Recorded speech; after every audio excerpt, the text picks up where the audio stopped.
Hey everybody, welcome back to another Scope Creepers podcast. My name is Aarimous, and I hope you're having a lovely day. On today's episode, I have none other than Jack Sather, who is going to be the biggest YouTuber I have on, maybe for a while, or maybe not, who knows. But 350,000 subscribers over on YouTube, and you might know him as my doppelganger. Like, we look very much the same. But he made this video about a year ago of making a game in Unreal for 14 days with no experience, as well as a Godot game where he did it in 3 weeks as well. These are both like some of his top videos of all time, which is super cool because Jack is he really is more like making YouTube and Let's Plays and talking about his experience making games, his experience playing games, and is now moving more into game development as something he's interested in exploring. And so in this podcast, we talk about how he started Playable Workshop with Nick, and Nick Glenn was on a couple podcasts ago. You can go and find the that podcast over. I mean, it's on the channel, so look around on this channel here to find it. Amazing conversation, and they have Playable Workshop and talking about making tutorials and how him being more of on the noob side of making game dev has helped him and Nick create content that really feels like it brings you along, and you stop at moments where Jack gets stuck. So definitely go make sure you check out Playable Workshop and Jack's YouTube channel. It is a fun conversation. We kind of start with the idea of asking about why game development, and it goes all the way back to like childhood, and we work our way through Jack's life to get to the point where we can understand his creative tendencies and how it was almost inevitable for him to create a YouTube channel, and it is like now feeling inevitable that he was going to get into game development and create content around it. That's it. I hope you enjoy this podcast. So where I wanted to start is that you have an audience on your main YouTube channel of about 350,000 people, and one of them, that's a huge number, right? Like I can't even picture. That's like bigger than maybe some states, right?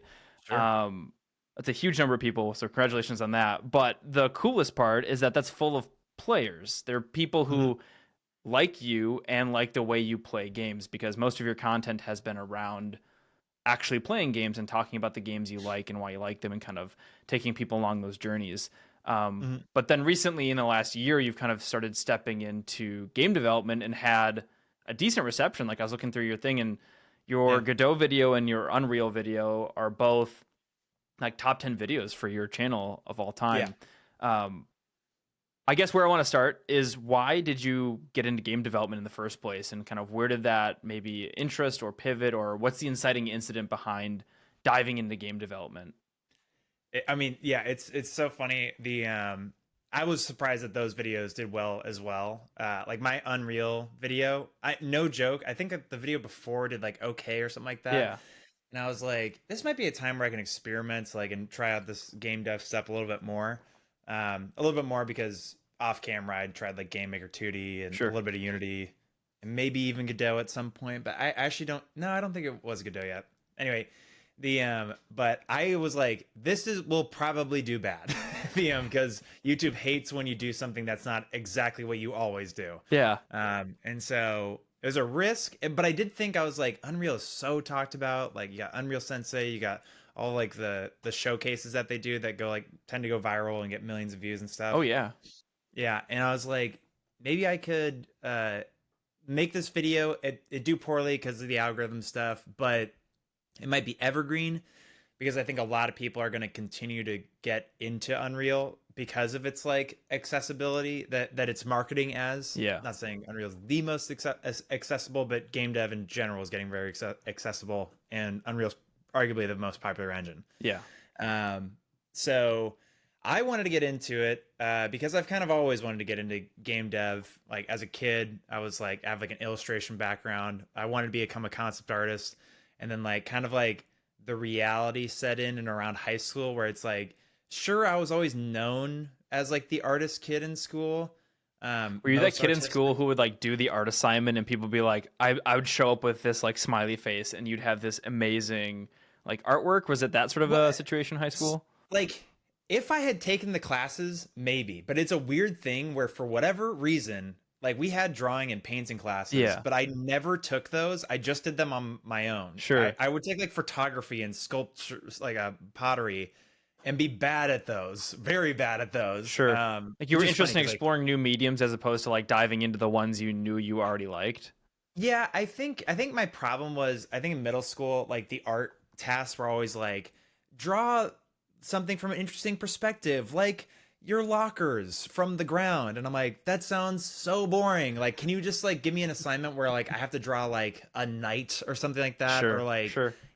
figure out how to like paint armor, or like in like the weird hues that are inside, or just like, I understand I sound like I'm just coming from like a fantasy like thing, but that is like what I want to make. And I honestly, like, I thought of like, if I ever taught an art class, like I would want to, I mean, like, it's hard to do this with like a public school that I went to or whatever, but like just kind of make it more personal. It's like, what do you want to make by the end of this class or whatever? Like teach the creative process as opposed to like teach a structured way to create something. Yeah. Like I will say almost none of like, I have so many, I had so many talented friends in, they're still alive. I don't know. But in high school, I had so many talented friends at art, and I'm not gonna lie, like there wasn't really anything that I think of in memory that was actually impressive that they did for a school task. It was all like what they were doing on their Sure. own on the Sure. outside.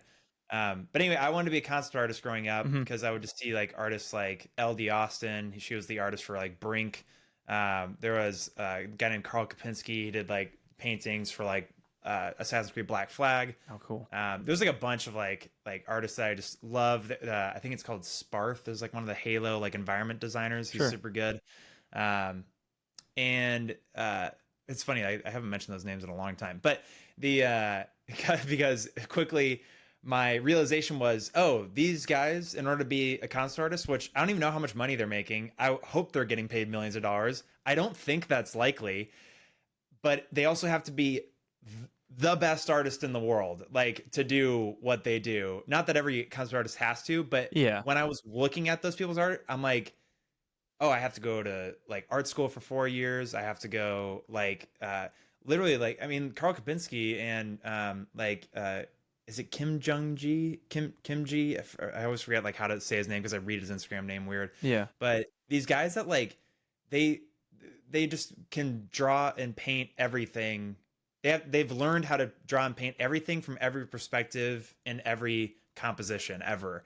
And like whether it's environment or like cars, environment, humans, anatomy, space, like even like futuristic gear that hasn't been made, they know how to do that too, or whatever. Like medieval warriors, war battles, World War II, like scenes. Yeah. They can do everything. Yeah. And I'm like, I can draw a poor perspective knight right now. Like, and that's kind of where I stayed. Sure. And there was times where I wanted to expand out from that, but it just was like kind of this crushing reality of like, I don't know if I'm going to make money doing this. I see so many better artists than me. Maybe I should just do something more realistic. And then I turned to graphic design, which Sure. I think a lot of artists do. So you like started going up the mountain, not even realizing maybe you were going up a mountain of like a deep and rich set of skills, which is creating concept art, right? And like you got to the point where you're like, oh, this is a big mountain. Like you're like, I didn't bring any sort of climbing gear, and there's gonna be rock climbing. I don't even know how to rock. Like you're like that maybe like stunned you, and then you're like, let me step back and do something safer or just different. Kind of what safer? Yeah. It's like, so I have three brothers, two are Marines, and then me and the other one are artists. Sure. And so it's funny, like one of the Marines is actually like a really good artist as well, but he's mainly a Marine now. And my brother Peter is 5 years older than me, and he got into graphic design first because he liked calligraphy and like handwriting and all that kind of stuff. Sure. And like just like making things look cool and like Nike advertisements and all this kind of stuff. And so he really got into that space, and then started getting jobs, or like maybe he wasn't getting jobs. He started just like going into the path. It tends to be like whatever he's interested in, I like tend to follow in his footsteps until I would say I got out of high school, like YouTube stuff. Like he doesn't do like video stuff really. Sure. That was kind of like my my first ever endeavor that was of my own imagination. But you saw your But brother having success in it and some similar skill sets. He probably taught you a bit over the years, and like you saw him have success in graphic design, and so that felt like did that feel like a safe place because he had shown kind of the path forward there? yeah, and a lot of it was just like thinking of like just thinking of, do I know anybody that makes money off of concept art? And it was just kind Mm, of like, no. But at the same time, it's like, it's not saying that those people didn't exist, but like, I'm in Jacksonville, Florida. Like, no art studios are like really here doing that kind of stuff, or yeah. like game studios or movie studios.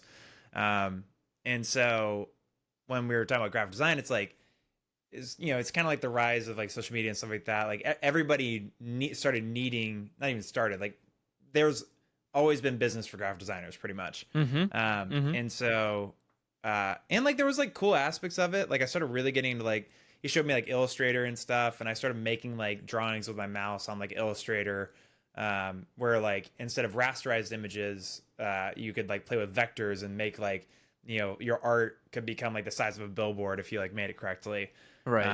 And so I spent so much time in Illustrator, um, like kind of, I feel like that taught me a lot of like cool stylistic stuff, but still it was really done for like a practical thing of like, I can use my creativity to make money and a living. And because I knew I was a terrible student, I knew I wasn't going to, uh, one, even potentially get accepted to college, most colleges. But on top of that, if I went to an art school, it would just sink me into incredible debt. So on top of having poor grades and realizing that like if I want to be a concept artist, I got to go to school, get into a ton of debt, potentially not make a lot of money doing it. Yeah. Um, this seems like a bad idea. Let's think of something more realistic. So I opted out of going to school and then following Peter in graphic design stuff, Oh, and then just cool. teaching myself stuff. Yeah. Were It's you cool. It was pretty depressing at the time, but the sure? but yeah. Well, like looking back at my decision to go to college, it didn't feel like a decision. It felt like an inevitability for me and my Mhm. family and like the culture I grew up in. It wasn't like, oh, I have interest in creativity and stuff like this, and I want to like. I didn't know I'd make games someday. Like, had I Yeah. done You that, went I to don't. like for computer science though, right? Yeah, Or you're computer like science and software? mathematics. I like Okay. then Yeah. went and did like Nerd. yeah, No, I'm nerd. Like, kidding. don't use math anymore, but definitely got there and Were you a good student, by the way? yeah, absolutely. Yeah. But Okay. that wasn't always the case. I'm dyslexic, and so there was a point in my educational career where I like struggled severely with like reading and writing and spelling. Hmm. Math and science was always something I was good at, but then like at the turn of high school, and I've tried to ask my dad what happened. I went from probably like a B to C student to like really becoming like an A student and having like a Mm. high GPA and stuff like that. And I think that's also coincides maybe with some creativity flipping where my brain focused in on Yeah. like academic and education. And now it's interesting as an adult to come back to creativity.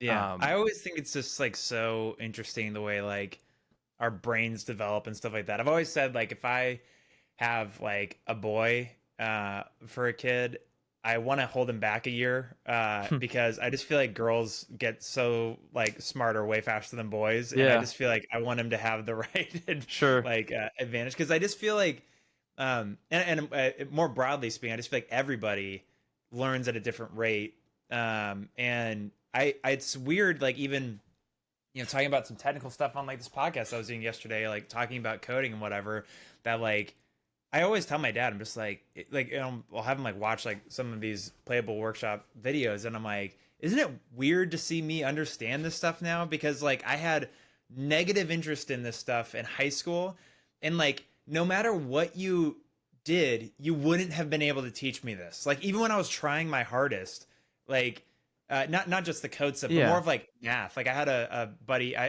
had a weird situation where I lived with a friend in my senior year because my parents were living in Pennsylvania and I was sure. living in or I they basically wanted me to finish out in where I started just because it was Okay. like I was having a rough time in Pennsylvania. Yeah, So I ended up living with a friend, and he was like a math god. sure. And so he would teach me math with me just like sitting down and trying to learn it. But the thing is, like, math also stacks on itself. Yeah. Like, if you don't If you know miss a algebra, step, it makes it yeah, way harder to catch up.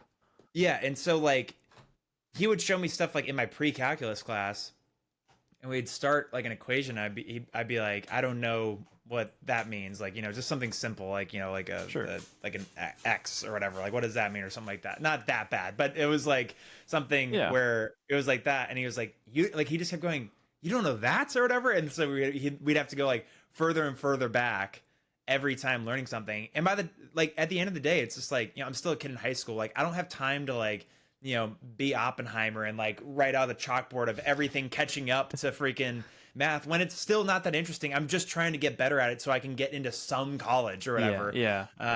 And that didn't work. But at the same time, like there was little grains of like interest of like, I want to be interested to understand this stuff. Yeah. But I really feel like that only happened until I was like, I'm not even kidding, like 21, 22 is when I started getting like actually interested in stuff. Like, I literally feel like my brain, my ability to understand, not saying that I do this well, but definitely something like almost like a mind puberty happened in like 21, 22. And by the way, I've talked to so many guys about this that have the same kind of awakening like later in their life. And what's really sad is at that point, a lot of those guys that I know have already been like kind of morph their brain into like the corporate world and like what they want to do for the rest of their lives. That they're like, I'm not going to go do that other stuff. But it's like, if they had just had a few more years, they might have a completely creative, different like career path than they are now. And there's so much inertia to life that it's hard to turn that boat around. Having like, I was 5 years into a corporate unsuccessful career. enough to not experience that. Yeah, exactly. Like I was a failure enough and slow enough. So once it got caught up to me, I was already on a path that gave me the freedom to move. How do you feel about that? Like, your words are failure. How do you feel about that time and that failure looking back at it now? That's what I hate about the school system, is that it just made me feel like a failure over and over and over again, hiding my report card from my parents and stuff like that. Like, that's the thing that I'm like, don't get me wrong. I was lazy. I was a procrastinator, all these kind of things. Yeah. But at the end of the day, I remember like thinking of like that time, for instance, when like Ryan was teaching me math, when I was like, let's actually try this. I'm going to force myself to do that. And it still was like, it was just like throwing like, I have terrible analogies running through my head. I literally was going to say like throwing water on a wall that you sprayed the anti-water stuff on, and it turns into little beads of water. And the beads are my understanding. Yeah, they're just dripping down because it's a water repellent surface. Sure. Once I started thinking that, I was like, I can't get off this. But yeah, that's what I hated about the thing of just like, I constantly felt like a failure. At the same time, there's so many weird things in life, and this gets a little heady, but like, I'm like, at the same time, that does give me, like, I think there's a reason why like my YouTube channel has gone as far as it has, is because I feel like I've had a chip on my shoulder like the entire time of like I'll show you if you think I'm a failure or whatever, like I'm gonna like do Is there a person in your head that you're picturing when you say I'll show you? It's a lot of like, I hate to say like bullies, but like it's just kind of, and it's weird because like I did my best to be like everybody's friend in high school, but there's like a lot of like shitty things that were done to me, like or whatever, that I would laugh it off with a smile, and like, I don't know, like it's. I look at a lot of those people and it's just funny, especially because like a lot of them went to college and then they just seem to get like really dumb afterwards because of like, I don't know, like what partying happened. And I'm not opposed to like partying in college or something like that. It's just more of like, I'm like it's like drinking, partying, like living the hedonistic lifestyle, but then like settling after that of like the most boring possible thing ever, which is like corporate America. Yeah. When I think of that, I think of like, I think that chip on the shoulder thing, I think of all of those people that like are stuck in that thing, but it's very much changed from like, I mean, as best as I want to, maybe there is some like negative thoughts in my head that are like, I feed off of that jealousy of what I'm doing now or whatever, but I'm like, but at the same time, it's really like most of those people I've seen and they've been really nice actually. And been like, I'm so happy for your success and stuff. And I'm like, dang it. And there was plenty of those people that no, you're supposed to be evil. Dang it. Yeah. I mean, dude, the amount of, and the reason why I think I struggle with the same bullies too is like, dude, I was talking about this with I was actually talking about this weekend for a second. I was like, I had so many like typical like jock athlete cool people that I would interact with at school, and they were so nice. They're so great, and so I couldn't even hate them or whatever. Yeah. Like it was like, and so it just became more of like envy, if anything else. But the show you thing, I really think stems from more of like, like, it's funny. Like, I love my dad like so much, but it's not even a but. But there is it's a but. But there's a thing of Right, I didn't mean to laugh that hard at that. Yeah, no, you're good. But it's more of like I want to show him that I can be successful. Yeah. Like I'll show you as in like I'll make you proud, like kind of thing. Yeah, I feel that 100%. Oh man, I just had a total like thing of emotion run up my like spinal cord for a second when I just said that. But yeah, it's a lot of like stemming from that of like I just feel like because my dad's very like type A. Yeah.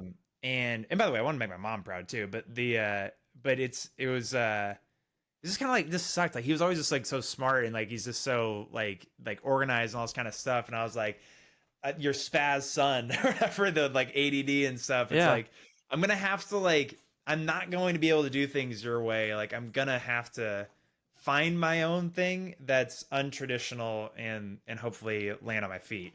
Yeah. And even like a lot of that too is like I love that he's like instilled a lot of realism in my head. Like I didn't quit my job for like 2 years once YouTube was like giving me like money and stuff and all this kind of stuff. And I was just trying to make that there's just a lot of those kind of things that happen of like I'm not going to do something because it's not realistic, but like a more creative person might jump ship right now just to go pursue the thing. Sure. So you had some sort of grounded reality from your father, but you also, and like I'm in the same boat with my dad of like I feel like he always presented his life through this lens of like here's how I'm being successful. And so then when moments I've had not success, I think in contrast that feels more challenging for me. So it's interesting to hear some of that stuff echoed to you as well. Yeah. I really like how my dad would be disappointed in me though as a kid. It sounds weird, but like I always felt like my mom would be like the kind of thing of like, just wait till your dad gets home kind of thing or whatever. Yeah. But then my dad wouldn't be like, you moron or whatever. Like he would, well, maybe a little bit, but more of like I remember like one time, like I had another terrible report card, just D's and F's. And he's like, how'd you get a D in PE? No, I'm kidding. No, that was always an A or a B. Sometimes I forgot that my gym closed and that would take off like 5% of your grade. It was like crazy, the penalty. That is a crazy penalty. Anyway. Gotta nerf that. Yeah, so yeah, exactly. Playing dodgeball and slacks. But I remember like I had a bad report card. Like I just loved like he would just take me to the garage and then just be like, "What's going on, man?" And then he'd just like let me like talk about it. I'm like, "I'm an idiot." Yeah. And like he would just try to like get my disorganized brain and like feelings of failure like aligned and like prepped to like try again, I guess. And but yeah, but that's what sucked. Is like it just like it never got that much better. Like unless I was like cheating like crazy in school, which was like also I just hated how much I cheated in school. It was insane. Sure. Like and it just made me a liar about a lot of things. Like towards my parents. Like my parents just like couldn't like. It's weird because I was like a super good like church kid. Like I was like not a handful as far as like partying and stuff or whatever, but just ask me about my grades and it's just like I'm just like pulling at you were doing whatever you could to get by. Yeah, exactly. And like I remember Tommy, my little brother, getting home and like just him being like, "Yeah, you can check your report cards online now." I'm like, "What are you doing?" Like, don't say that. Quiet. Whose side are you on? I remember like I think that was the same report card that on the way home from school, everybody had the report cards, like just looking at them on the school bus or whatever, and I threw mine out the window. I was like, oops, oopsies. Just a gust of wind came through the bus. But yeah. So you're kind of painting a good picture for me to understand where your creativity comes from, where kind of some of the maybe that chip on your shoulder, proving maybe yourself that you can be successful, your dad, your bullies, all those different pieces that helped you kind of propel you through maybe the challenges of YouTube. Yeah. I'm interested in digging in a bit more into, I guess, like, you said that there's a certain point where like you started clicking in your head of like learning and being able to grasp maybe more difficult concepts. Can you talk a little bit more about that time? And like, it sounds like that's like a creative awakening for you of like that moment maybe propelled you to get to the last decade of your work on YouTube and now game dev and stuff like that. So can you dive into more of that a little bit? Yeah. Like it's kind of a controversial thing or whatever. I think it'll be fine or whatever. Just because basically, like, I'm not kidding. Watching the Joe Rogan podcast did this to me or whatever. Like watching so many different like people. He does a really good job at getting guests that are just in random like ventures and then like just letting them talk for 3 hours. Yeah. And the controversial thing is not really Joe Rogan. The person that really like opened my mind or whatever was Jordan Peterson. Okay. But it's not. I'm not saying that he's the NLBL or whatever. Like, and I totally get people's criticisms of it. But I will say, just in my personal life, at 21 or something like that, when I found his thing, and it was mainly his cons. And I think a lot of people that are even critics of him, like, still give him this praise as like during that time of his like popularity. It's like the ability to like kind of wake somebody up who's like directionless and like doesn't know where to start like picking themselves up and like making them like a big thing is just like you like just I just loved him saying like stuff like that, listening to this, like you have no idea how much potential is inside of you. Right. You have to like, wake up into that moment and like look around your own life and see where it's headed.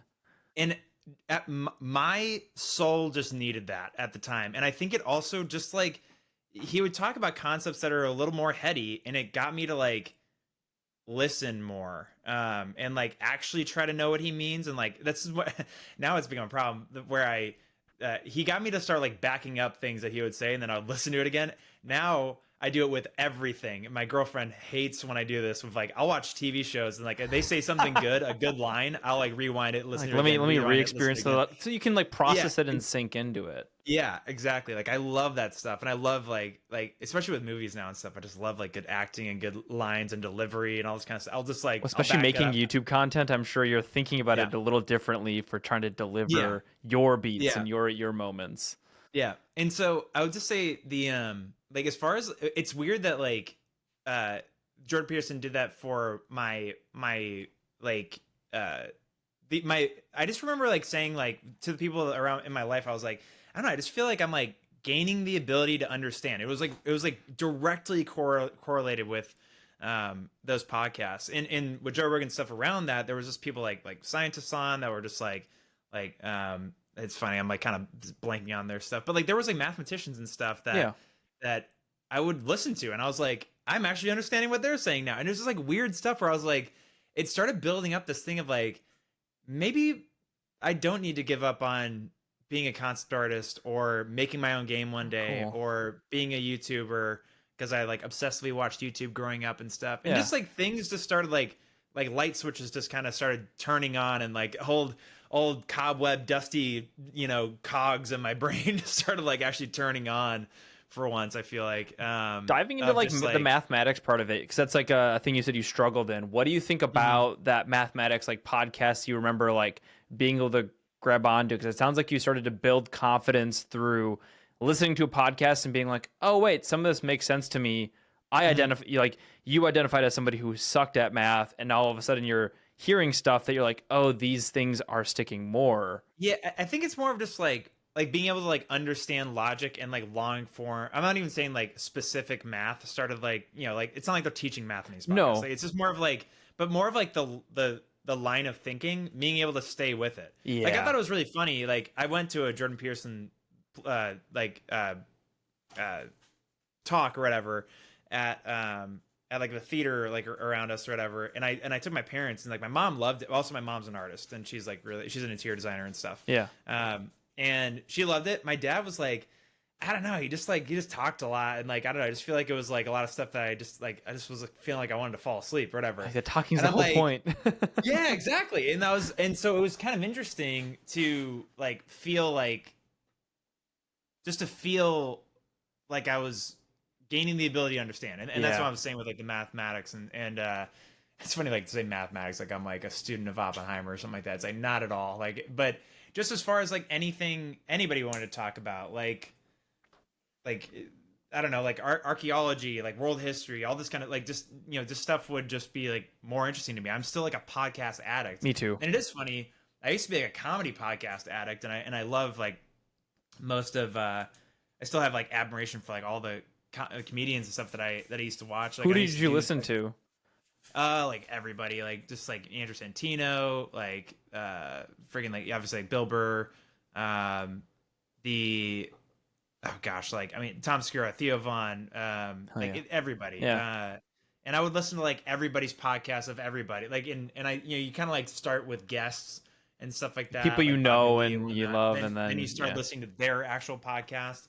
Now I kind of like go like a little more obscure. Like if I'm gonna listen to a comedy podcast, like I listen to like the Almost Friday guys. Like those guys are hilarious. Sure.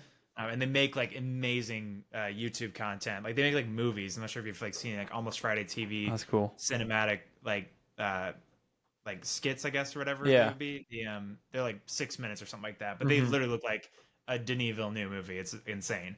Um, and but yeah, I always like wanted it's funny like we kind of skipped over like the other side of my schooling or whatever of like being an idiot and stuff was also like me being an idiot for entertainment, and like that's where I kind of started learning like the comedy stuff or whatever, and wanting people to like me and like all that kind Yeah. of stuff of and girls rejecting me and me getting my heart getting more hardened and then more comedically defensive or whatever, Sure. like or comedically defending itself, I should say. Yes.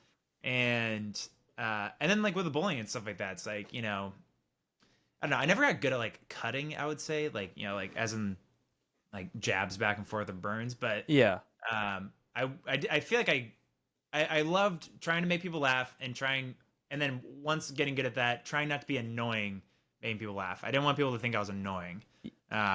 And yeah, You were and working on like then the timing that of all it. stemmed from like Yeah. comedians that I listened to growing up, like Jerry Seinfeld, Dane Cook, all like like Yeah. all that kind of stuff that you start with. Then being on Pandora Radio, you listen to like John Mulaney, Gary Goldman, Bill Burr, obviously. The like I said, obviously I'm Bill Burr, but like, You should, Bill Burr should be an obvious though. Like yeah, exactly. Bill Burr's ability to But, sit in the middle of all the conversations and talk about them is yeah, absolutely unmatched.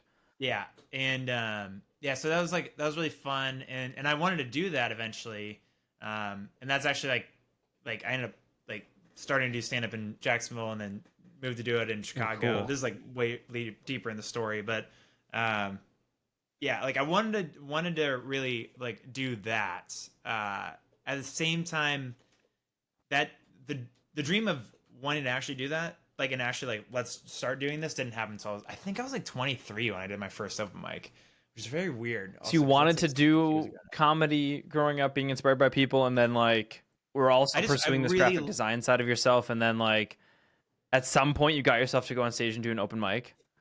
yeah, but again, like that took so long. Like I was just so nervous and scared to go on stage, and I also like too in Jacksonville, it's like where do I even do this? Like, do we even have open mics and stuff like that? And like most cities do. Like even if you don't expect it, like there is a scene Sure. somewhere. Like we had like two bars that would perform like on a Monday morning and like a Tuesday night, and then you have to wait a week to go on stage again. And I was like, am I even doing better? I can't even tell because like there's so much time between these open mics. But yeah, It sounds like there's a few things in your kind of childhood where you're like had interest, and I feel the same way. Like I had interest and I had no idea how to like pursue some of those interests. yeah, And then kind of your early adulthood was like, oh, I can pursue these interests. I just have to go mhm, and literally just go start doing the stuff, right? Like yeah, whether that's graphic yeah, and design, YouTube, actually doing stand-up comedy. Is there anything else yeah. that you like at that time started to pursue that was a huge interest of yours? Sports that I was bad at. The it's so funny. Like looking back, I'm like, I always think like I remember for like years after I like finished, I just played lacrosse mainly or whatever in middle school and high school, and like always just thinking I was like, was like, I'm just so much better than everybody on my team. But like, you never made varsity like until junior year or whatever, where it's like pretty much mandatory if you've like picked up a stick before and you're now 16 or 17 or whatever. You're like automatically on the varsity team and just like on the bench.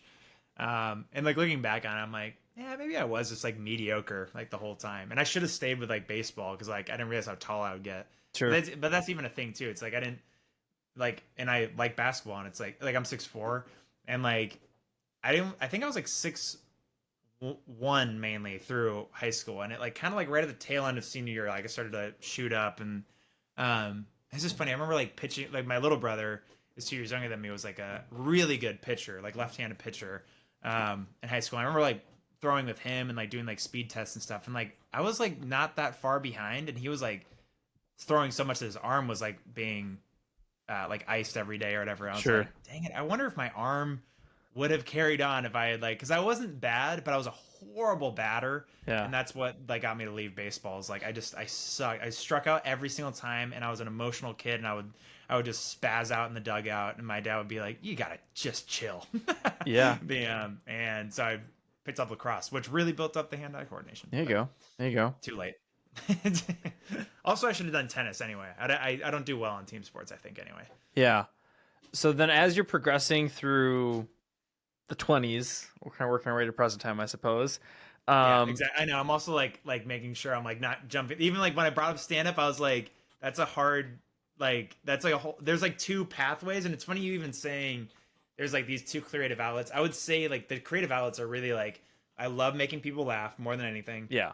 I love like, yeah, and I was inspired by people like Jim Carrey and stuff like that. And like even like my like language arts teacher in high school like gave me a pamphlet at the end of my senior year. It was like, you should go like try to do this open mic somewhere or whatever. I think you like really have something, kind of thing. And I was like, yeah, I'll do that. And then I was a coward. Sure. So but yeah, or it was mainly comedy and then art and draw. I would just always like be drawing and then playing so many video games. It's unbelievable. I feel like YouTube is almost the combination of enjoying comedy and graphic design. Yeah. 100%. That's exactly what I think is really interesting personally. Maybe not everybody, but I think it's just like, I think it's so weird how life, like, you know, again, like I don't think I even like got, like I didn't try, I mean, you know, COVID's 5 years ago now. Yeah. So like I was 24, 25 when I started my YouTube channel. Mm-hmm. And I didn't even really like try it that much right there. I would say like 2021 was when I tried. So it was probably like 25. Which also I thought was like way too late to start YouTube. It's never too late. It's you know, for like everything. By the way, I would go to these stand up, these open mics, and like the people that would crush are just like random 40-year-olds that come in that have complete no names, but just like confidence in themselves and like and life experience that's relatable. Yeah, and they could just talk about like, I mean, like I barely watch like sports. And, like I remember there was just this classic like football dad that got on stage and just like just crushed. And I was like, it would be so cool to be like probably just a regular parent who, I also thought about this with like a lot of improv stuff I saw in Chicago. I was just like, it'd be so cool to just like not even like get all the fame and stuff like that. Obviously that'd be cool to like, you know, go be in amazing movies and all this kind of stuff. Yeah. But like these guys that would just get on stage on their weekend and just like flatten a room, do their 10 just, minutes like, of just murder. Yeah, and just be like completely have like the room captivated and like just be like side splitting, like watching you on stage or whatever, and like giving that to people. Like I think it's just a cool experience. Like I love like live comedy and live art like that or whatever. Absolutely. And then just like packing home and then picking up your suitcase and going to work the next day. It's like, what are you? Like you're like Batman. Like it's so cool. The I used to watch these guys at the IO Theater in Chicago do like Shakespearean improv. So they would like do improv that incorporate they would basically take themes from an audience. They would incorporate Shakespearean elements and language into like how they talked and how the cadences and stuff and like I was like blown away. And like these people like put on like an hour and a half show completely made up on the spot. Wow. Absolutely hilarious. I didn't see one show that did even remotely bad. Like everyone was like, oh my gosh, how is this not being recorded and put on Netflix or whatever? Yeah. And like I remember like seeing that and I was like that is actually what truly made me realize like, okay, it's not about becoming Will Ferrell and being like in every movie. Like it's like if you can just like kill in a room like that, killing in obscurity, I think is what Bill Burr calls that. It's like that's what will satisfy you at first, and then like from up there, like we'll you know, it's like whatever you want after that. So there's a genuine interest to like influence people's experience on a personal level that you have. That's not necessarily like I want to dazzle and entertain millions, right? I mean, like 100%. Like I would love to. Well, like yeah, like when you're growing up, like I was like, yeah, I want to be famous and stuff like that. And it like, but like there's much different like elements once you just get older too. It's like, well, I just want to like pay my bills and do this or whatever. And that's what you end up finding out with like so many comedians is like, I just want this to be my main source of income. And if that can work and I can live off this, like I'll be happy. And like that's how I felt with YouTube. And by the way, just to get back to what you said a second ago, you said like it's kind of sounds like it's the perfect amalgamation. Yeah. That's what I think is like so crazy about YouTube and like that it's ended up being successful is like just slowly over time I've gotten these random skills that actually really make YouTube like the perfect combination of like I mean, specifically my YouTube channel just incorporates like all those things. Like, yes, looking back, it feels inevitable, right? Yeah. But it's like in the moment, it obviously doesn't feel that way. But it like looking back, I can see the threads of your life being pulled together that are like, well, yeah, of course, eventually you made YouTube, right? Yeah. Like your skills, your mechanisms for dealing with bullies that taught you how to be funny and witty and like have good timing, all the way to like being interested in graphic design and all those things, and like those things, having a chip on your shoulder, I feel like you kind of need that in YouTube to be like, your first videos are gonna suck, and that only adds to the chip on the video of like, okay, now I know and how to, you know, where the art goes into that too. It's like you constantly get you're constantly asking and getting criticism for art. So like, I always just thought I'm like, well, I've always like had art. Like my brother would be like he wouldn't say like this sucks, but he would just be like, yeah, you just need to like to work here, all this kind of stuff. So it's like any constructive criticism I've got over like YouTube, I've like been able to hear. Like people that talk about like never read the comments. It's like I read like all the comments, like and there's plenty of ones that are valid, plenty of ones that are absolutely ridiculous. And then there's like I've gotten into the nether regions of my nether regions. I've gotten into the dark side of my YouTube channel, which is also my channel, which is also its nether regions. But the nether regions are basically just YouTube analytics that you get as a YouTuber. It's just like like, hey, you want to be depressed? Go here. But no, like I've responded to a lot of comments I feel like no one has seen besides the person that I got into like a fight with in the channel. Like, but it's usually like months after. I mean, literally, there's like a every now and then there'll be like a comment on like my Red Dead video, which like, you know, like is years old now at this point, but I'll still just like fight them in the comments or whatever. Yeah. This is not that often. Like, so if you want to go searching, like, you're probably not going to find much, but there's definitely been times where like, I'll get like, I also think it's annoying that if you're on your YouTube channel in YouTube, you go to your notifications, my notifications aren't notifications about my channel. Nope. They're notifications about like comments I've left on other people's videos. Yeah.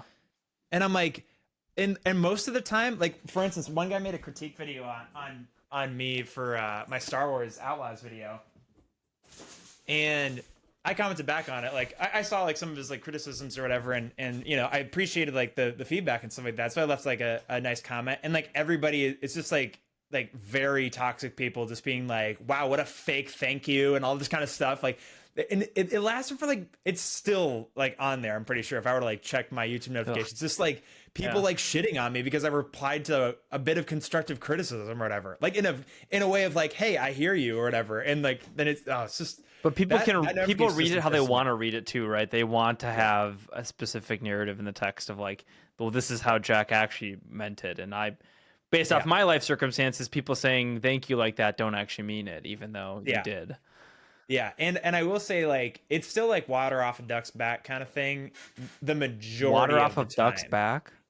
Yeah, I've never heard that. Back. Huh? You know what's funny is like you tripped me up because I thought I usually say it wrong. I usually say duck off a water's back. No, you said it right. I've never heard that one. Yeah. I'll have to use that one. I think like Rhett from Rhett and Link might have said that the first time I heard it, and I was Good. like, because he would talk about. I think that's the big thing too. Is like I just grew up with so many YouTube channels and stuff like that, like Phil DeFranco, Good Mythical Morning, all the what everybody watched, Smosh. And it's funny, I didn't really watch Smosh, but everything else. But I knew of them and I knew all the guys or whatever. But yeah, with watching so many YouTubers, you just hear the advice of like, you don't need to take most of it to heart. Like for instance, like I think my average YouTube video has 99% like ratio. Yeah. It's like, I think we're okay. Yeah. The like I don't think I need to over analyze like every sorry, my dog's just getting chill, dude. Oh, come on. Baseball skills. So but yeah, the as far as like criticism stuff like that's I feel like the art background kind of helped there as well. Yeah. So let's return to the original question, which I think this is fun to go on this is why I asked it first, like how did you get into game development and where did that spark come from? Because I think the answer is let's go back and talk about where you were in childhood. I'm about a quarter of the way through. It does come it loops all the way around, which I think is beautiful. So as you've started YouTube and all that stuff, like at what point did you like, okay, I want to make more game development stuff and like I want to do an actual YouTube video, which is I think at this point it's like a year ago, like you've been doing this full time now. At what point did you like, let me take one of these interests of mine and let's try to throw it into the world and see if this can become reality? I don't know exactly when or why. I guess it doesn't have to be when, but like why did that occur? No, yeah, I mean like, well, it was always a thing of like I've thought about this so much lately, especially just like, working with Nick and stuff like that, who's my game development partner, if you don't know. I know that you know Andy, but he's been on the podcast too, so yeah, exactly. People might actually know who you mean. Meeting Nick is like one of these crazy fate moments of just like I don't know. I just can't explain like how it's like, I feel like the reason why we have Playable Workshop is because of like meeting him and then realizing like how accessible game design can be, but even like before that, I was already like, I feel like people like Unreal Sensei and stuff like that, like kind of started showing like, hey, like you can use these free tools to use or to start building your own games. You have people like Blender Guru that like teach you how to make the art assets for them. Is that the one that does the is that the donut tutorial? Yeah, the donut. Yeah. At the same time, it's a lot of like, if you want to take a picture of a donut, I'm like, I want to play as the donut. Yes. How can I animate this donut? Yeah, which is usually not it's not a performant donut. It's Millions Faces donut or whatever. Yes, so like, yeah, you want to optimize that a little bit.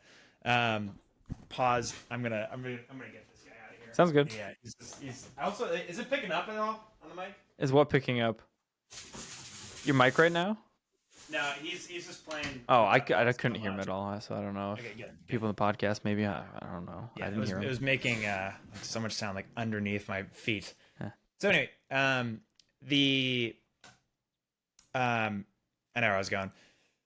As far as making the actual, I should start before meeting Nick. I've had like interest in like I started playing a lot of indie games like Nuclear Throne and like Enter the Gungeon, all that kind of stuff, and then realizing like this is just like pixel stuff. Like I could do pixel art. They're just pixel. And then I started, and I started like playing around with that and like learning where I can make that. Found out about Game Maker Studio, which doesn't. But I also like did the classic thing of like learn how to make your game parentheses no code or whatever, and just being like, I'm especially coming from like the math like failure background. You had like, a fear of code, and so you're saying, well, you've identified yourself that I'm not a programmer. I can't learn programming. Let me go down that path of.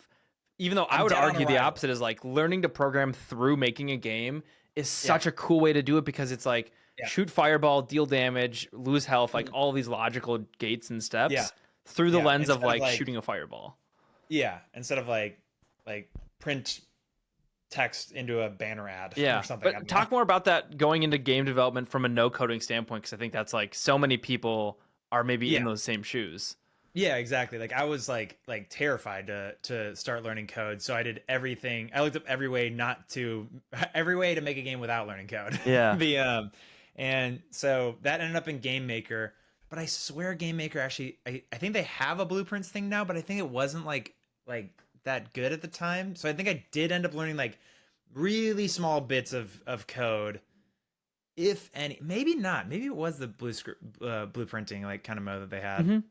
Anyway, Sure. um, literally just got a guy to like. I basically made this like little like pixel thing, and I really did like doing like the sprite animations and stuff like that. And basically just made it a game where it's not even a game. It's literally just like left, right, side scroller, guy shooting gun, Mm-hmm. bodies dying. Sure. And I was like, this is awesome. Uh, However, it sucks. But it really was. There's so many weird moments I still think of as just like when I made my guy's like breathing animation and then I put it into the game and then my guy was like actually just standing there breathing and I was like, I have like breathed life into this guy. This is so weird. Yeah. Yeah. And but I think like after I kind of toyed with that, I was like, well, I didn't really make like a big game or anything. Mm-hmm. And there's like plenty of parts that you give up. And I've always said this to like people that are getting into game dev or video editing or YouTube, whatever, you're most likely, I don't even want to say that. Well, everybody quits. Everybody quits and then comes back. Quit, come back, quit, come back, and then eventually it's kind of got you. Like for instance, like learning After Effects, like in keyframing, like that scared me like every time.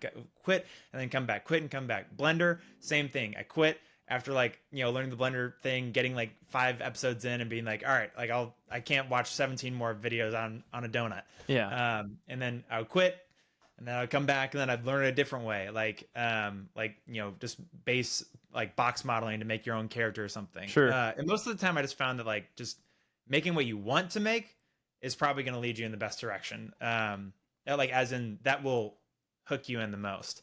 Because you're doing something you actually want to do in that regard, or like there's more like intrinsic motivation maybe, or maybe not even motivation, because I don't think motivation is a good way to learn, but like you have a specific goal in mind.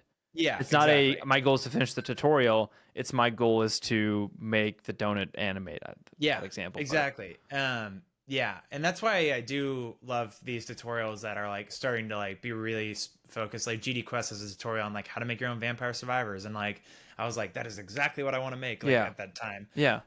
When I watched that tutorial and stuff. But yeah, as far as like no code, my thing about that as of late is kind of jumping ahead and like thinking, but it's like you can.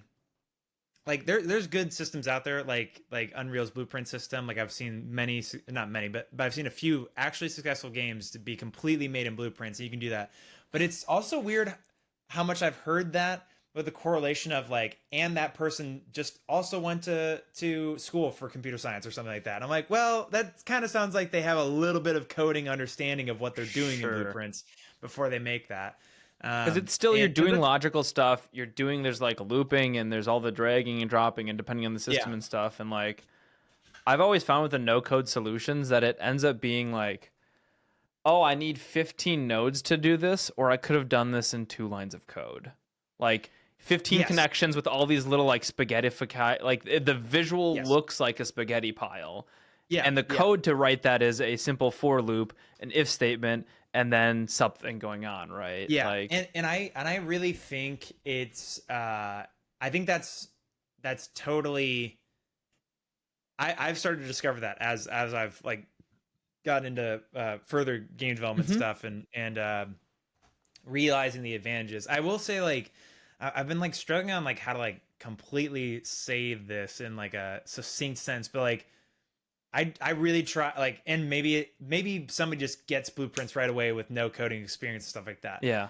But I just tried a bunch of different visual scripting things, I feel like. And like, just at the end of the day, it was like, I just feel like if I'm going to make what I want to make and not like a copy of something else, my brain is going to need to like start learning this whole coding and logic system from like ground up.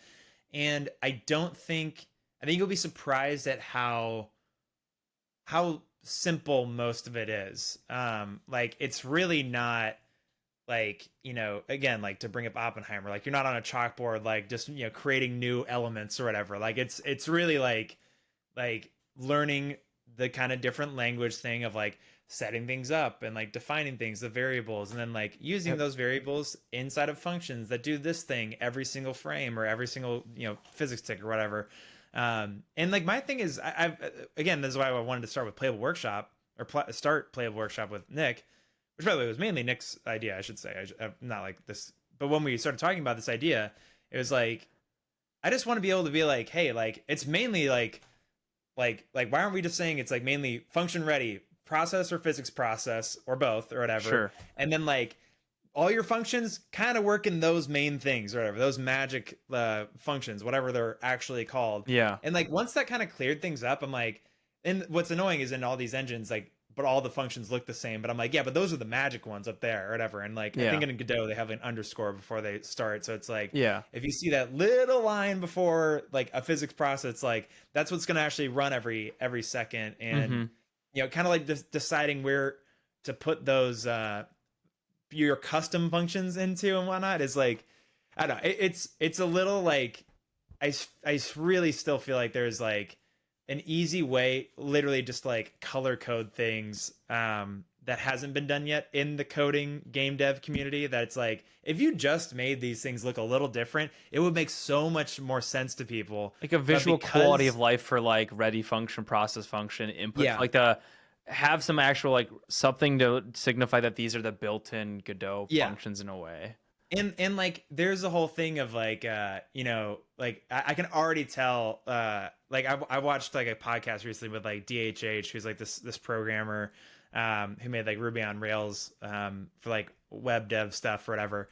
I honestly don't even know what it is, but he's a coder, and he was just talking like passionately about like why he likes this Ruby language so much. And it was just like so much like cutting out the BS of other languages to like basically talk more in English in code. And like, look, I'm so open to learning everything about code like nowadays. Like I love it. It's so interesting to me. It's awesome. But don't think I'm not hanging on to like, why do you do it this way or whatever? Like, why do we call color albedo and not fucking color? Like stuff like that, where I'm like, we don't need to complexify things. Like, and there's so many shorthand things that are cutting off like 2 letters. And you're like, just like, are you just trying to be like Leonardo da Vinci, where you're like, yeah, I wrote all my notes backwards so nobody could read it? It's like, okay, so you don't want to share knowledge with people and make it accessible? Like there are like the amount of times that I make Nick giggle because of I'm making fun of coders, like, oh yeah, of course they made it that way or whatever. It's like aggravating. But it's part of the process, and it's part of learning the language. And then you also will come to find out that there's probably other languages that are more suited for what you're trying to do. At the same time, for game development, it's mainly like, if you want to make anything successful without spending years learning it, you kind of got to learn the main ones like C# or now in this case GDScript or C++. Yeah. I feel like what you're raging against is the like gatekeepiness of some like technological people who like, I don't know where it comes from or why, but it's something that I've always hated in my career of doing computer science stuff and programming. It's just like, I don't give 2 shits about writing a good algorithm that's performant. Like, I'm a functional programmer first, and I've always been one that's like, communication, what are we working on? Why are we working on it? Is there better ways for us to do this? Not from a technical standpoint, from a requirement standpoint. And like, I really, really, really, really hate people who are like just so gatekeepy in the information, or like doing this technical optimal way of doing it. And like, I've never cared, oh, is GDScript more performant than C# and Godot? I don't know. I don't care. I don't care. I don't care even a little bit. That's like, let's not waste our time doing that. Let's talk about the game we're making and why it's going to be fun for our players. Who cares about the performance stuff? Maybe eventually, yeah, you need to open up C# or C++, whatever the hell it is, and work on that instead. But like, we'll let like someone else, future us deal with that, right? It's very much like, and again, like Nick knows everything. So it's like, it is funny. Like I have to learning from him. I have to take a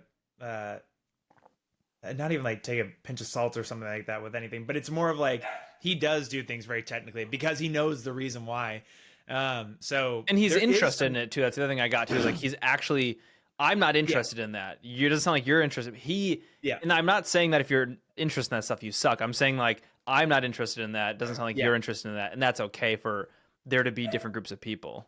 Yeah, and it's just interesting though, like where I know that technicality is like I can see. I work with them a lot to make sure it's like if we do it this way, I'm not going to get lost as a noob, right? Or whatever. And then there usually kind of is some backtracking of like, well, we got to do it simpler. And I'm like, that's, and it's because he's such a higher level coder than me or whatever. Yeah. It's like, or I guess lower level. Yeah, I've been learning. That's a programming joke. Yeah. But it's just funny, like that kind of thing. And that's why I think like my Playable Workshop is like, I think doing what I want it to do in a way is, and what we want it to do is like take these concepts that are important, but make them easier to understand and make them really practical in a way that works in game dev. Yeah. It sounds like you're making this channel for a previous version of you who had an interest in this stuff.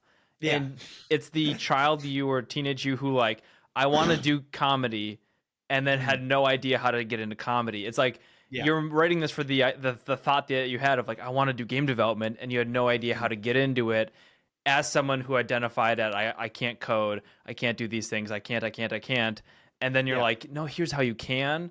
And I'm going to be there with you to walk you through this as the person who's also learning this to be able to ask good questions and make sure this is actually noob friendly. It's not Nick trying to make it noob friendly. It's you saying, I'm learning, I'm going to make sure it's there. And that's a really cool place to position that channel. If that's correct. That's my read of it. No, it totally is. And it's funny too. Like there's even been like a little bit of like internal criticism from people that we know that might be like, yeah, this is kind of like a money pit. Like you guys spend so much time doing it and whatever.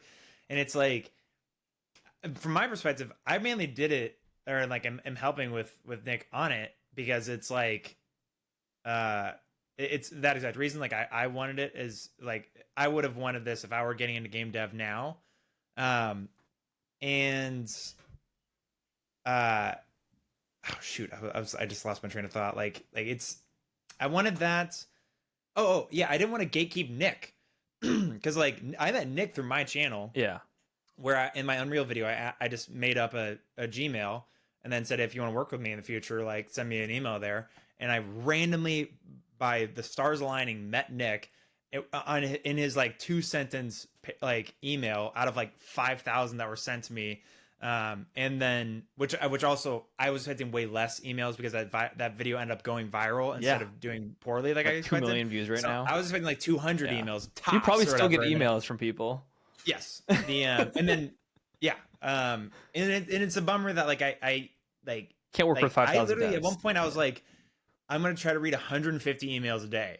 And I did that for like 3 days before I was like, this is impossible. Like, or whatever. And I tried to like start tagging stuff. And it was my mistake. And I'm sorry to anybody that emailed me that didn't have experience. But I said, like, even if you don't have experience, like you're just excited to make games. You're trying to be so inclusive. Should not have said that. There was so many emails that were so long that would like tell me like their whole story of why they want to get into game dev, and then at the very end they'd be like, also I have no experience, no artistic ability, I don't want to code, but I would love to work with you. Like I'd be like, well, I'm gonna look at the guy that like literally works at Rockstar or whatever, like instead. Not that Nick does, but like there is people that have reached out that I'm like, oh my god, like I cannot believe like who watches my videos to begin with.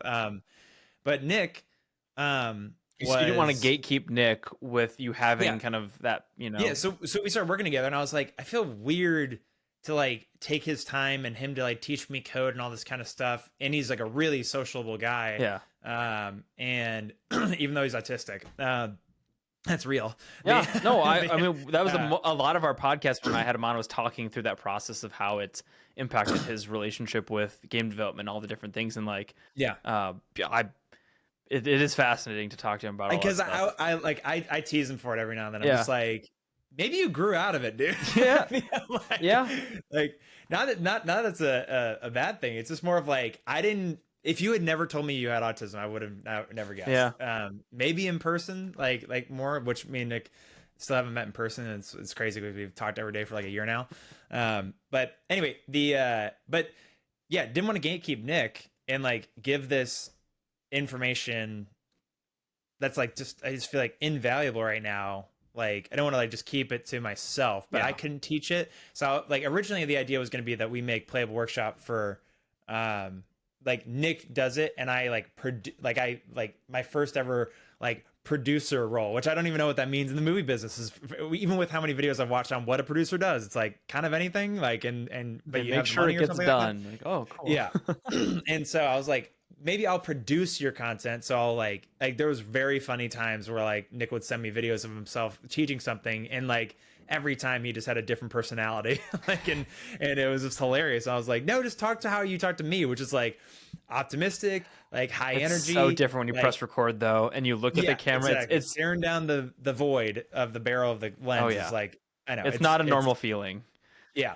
And so I was like, it was kind of like coaching him through that, but then eventually like maybe we should do it together on camera. And then I feel like and he pretty much got to where he was good on camera. Then we started doing stuff together, and I feel like that really solidified it to where now like Nick can do stuff on his own, like really easy. And I feel like we will do that more where there's actually separate videos, but we're still working on getting the first Maker game tutorial series done. Yeah. Which is taking way longer than I expected or whatever, because I want it to be perfect. Yeah. Yeah. But yeah. And then we'll be doing our Blender one after, which I cannot wait for. Yeah. It's exciting. But I cannot wait for it, but at the same time, it's going to be another, like a ton of work. But yeah, didn't want to gatekeep Nick. And then we ended up like kind of stumbling across this idea of like, what if I was in the video? Mm-hmm. And then what if you kind of taught me what you've taught me so far? Like I kind of relearn it, but I kind of still am like so close to the noob stuff that I have a feeling like I'll know when people get tripped up. Yeah. Which has been like, seems like the majority of the feedback is like, or at least my favorite thing to read is that. And there's a lot of it of like, I'm glad, like, because everybody's obviously excited that Nick is teaching them, but there's also people that will say, like, also, I'm glad that Jack's here because I got tripped up on the thing that he just said he got tripped up on in the video or something. Yeah. Do you feel like you're learning a lot about game development through making these videos? 100%. Yeah. It's that whole thing of like teaching, like, the best way to learn something is like teaching it after you've learned it or something. And a lot of my stuff is like, I feel like I'm just getting that, like, 10th time through, like just being like, okay, it just keeps ironing out all the wrinkles of like my game dev stuff, because I'm still not a good game dev. I'm not like a good programmer, like, and I'm not even saying good, I'm not a expert at these things remotely. I'm like I can make really basic stuff, but I still need a lot of growth, and like the things that and it sucks because it just takes time, and like I want to make like stuff that I could show to on my YouTube channel that I think are good enough. And it's kind of like what I'm dealing with right now is like just like I just want to make something for the channel, but like I don't have anything to show yet, and I feel like it's getting too long to where what I do want to show needs to be some sort of game. Yeah. But the game I want to work on can't be too small, or else I'm not even going to enjoy making it, because I don't want to make a game that doesn't do these specific things that I want to do. But it's not even like I've even like kind of gotten over a lot of the scope creep stuff. It's more of just like I just have like very simple like ideas that can be very versions that are very vertical sliced of just like it's just this little piece of this game. Yeah. But that still takes a lot of work. A lot of it is you're doing it the first time too. Yeah. And I'm just learning it a ton. Like I think like whenever I make a video back, like I'm just a big, like I love like cinematography and stuff like that. Like I want to make a cool video that is like always doing what I try to do, which is like be informative and entertaining, and making the videos that I want to watch, not get too sappy or sentimental, and be a little bit inspirational, maybe even at the end of the day. As far as like the food groups of a YouTube video, you're trying to hit like, I want to hit these 5 food groups as we're working our way through. Exactly. And very much so, like I just feel like the last like 3 months I've just been like in game dev college basically. Yeah. I've just been like every day I wake up and do something that involves game dev, which is gonna have a cost. Like looking at it, you know, I said you like internal feedback saying that Playable Workshop might be a money pit, but like there's a cost to those things, to like you learning to do these things, and like that is also, your time. Money pit, because I forgot what it meant. Money pit means you like throw something into a pile of you're throwing money into a pit, and like you might not get anything out of it. There's no return on your investment. Like you're jumping into a pile of money. Sure. It's not Scrooge McDuck diving into gold. Yeah, exactly. It's not Donald Duck. Yes, I took it as like it is a pit of money, like a barrel of money you're just lighting on fire, and there's not money coming back. We have spent a lot of time, an ungodly amount of time working on it so far, and that's what's even frustrating about the fact that it's kind of releasing slowly. Is like, so we're gonna do things different once this first series is over. I get that frustration, and I felt that way with like Hexagod as a project has not been a profitable project in the long run.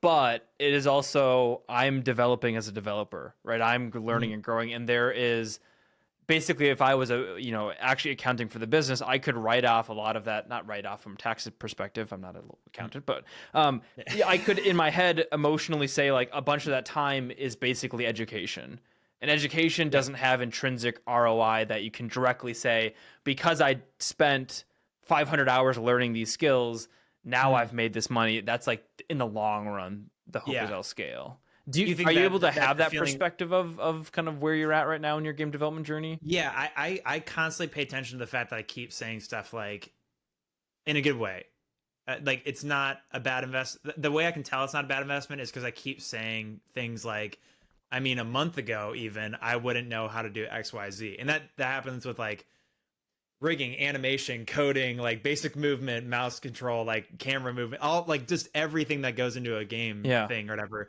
that I keep learning. And by the way, that's what's kind of frustrating with game dev is like I want to be encouraging, and like everybody should try to do it if you want to make a game.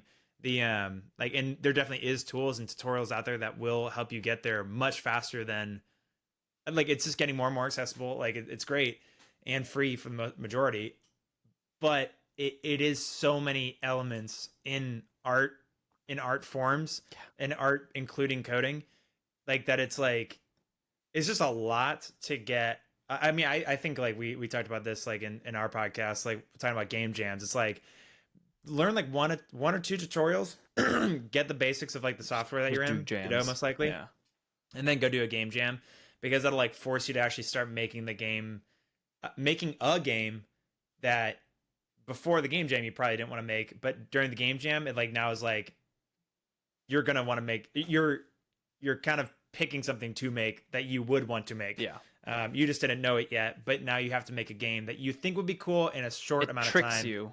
Yeah, exactly. And it gives you a firm deadline, and the deadline says you cannot submit after this. And that is such a, like, you can't move it. You can't message Mark Brown and say, hey, Mark, can I, like, no, like, this was your deadline. Yeah. And that's all. And like that trick is so helpful for the learning process. Yeah, exactly. And by the way, I need to do one again because I failed my first game jam. So did I. I think a lot of people fail their first game jam. Yeah. And but it's like, even in like the time that I was working on it, my dog is crying so much. Let me get him real quick. Sounds good. Hello. Get up here. The working on the game jam though, I immediately like started learning just like so many things I wanted to learn for a while that I was procrastinating, and then like instantly picking things up. And honestly, it's made me more confident to just like, oh, I got to this part this fast. Yeah. Like, maybe I should just start making my games. So that's what me and Nick are working on now. It's the coolest part about game development is every time you do the little loop of the beginning of a game, you like 10x your speed, or I guess you like cut it in like truly half. Felt, it's funny you say that. I literally was listening to Kickstart My Heart by Motley Crue while coding during the game jam, and I felt like I was actually coding. Like I was like actually like setting things up because I've done it like 100 times. It's a good feeling where you're just like, I want to do this, and you don't have to Google it. You don't have to look. You just reach for the node or the line of code, and you just boom, and you throw it together. And you're like, oh my god, like you're like, this is what this feels like. And I hit play, and it's like actually working, and I'm like, oh my gosh, first try hitting play, and it works. It's such a fun feeling. I've mastered the intro to a video game, but that's pretty much it. The rest of it is hard too, right? But like, it is fun to feel. I feel like in game development, feeling yourself leveling up, and a game jam is a good way to test yourself with that time constraint. To be like, oh, there's a point where I would have never thought I could make something in 10 hours, and now you've done that. Yeah, and that's exactly how I've felt about the game dev experience so far. It's just like just I feel like I keep saying that that I'm I just catch myself saying that I wouldn't be able to do this last month. And like it's like a substantial thing every time I feel like I'm saying that it's like, okay, I'm clearly growing. It's but it's just gonna take like time, a lot of time. And that's what game dev takes. But at the same time, you can make really small, great games. I mean, like, I had freaking jury duty last weekend, and like, thank God I had a game like Downwell to play on my iPhone. That's literally like just a tiny game and very well executed and just so fun. Like I literally like played it. Like when they said we had to leave, I was like, which I'm not done yet. I was like super anxious about like freaking jury duty. And when they said we had to leave, I was like kind of bummed I had to stop playing Downwell to go drive my car home. Like I'm like, I want to make a game that's that. I want to make like just a little roguelike, try to be your high score, get some cool unlocks, like just like I love that little loop or whatever of like, I don't know, just taking your mind off things and just playing a game like that. Maybe that's a good transition into talking about kind of your goals with game development right now, like high level goals, like what do you want to do? What are you trying to work toward or make, or kind of, where you're positioning yourself in your journey?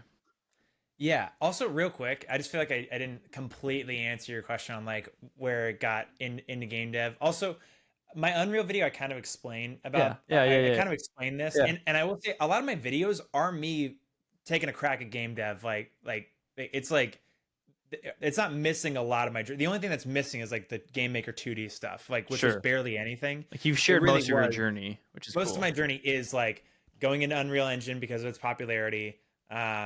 Making a simple game that I mainly am like copying a lot of tutorials, like code off of, like everybody does, like in the beginning. And then most recently learning Godot, trying to do it myself. Then I met Nick. Then we started making a game together.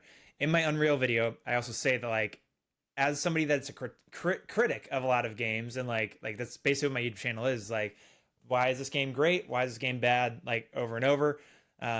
Which I love, and I can make jokes and all that kind of stuff or whatever. I love my YouTube channel, and I am not going anywhere.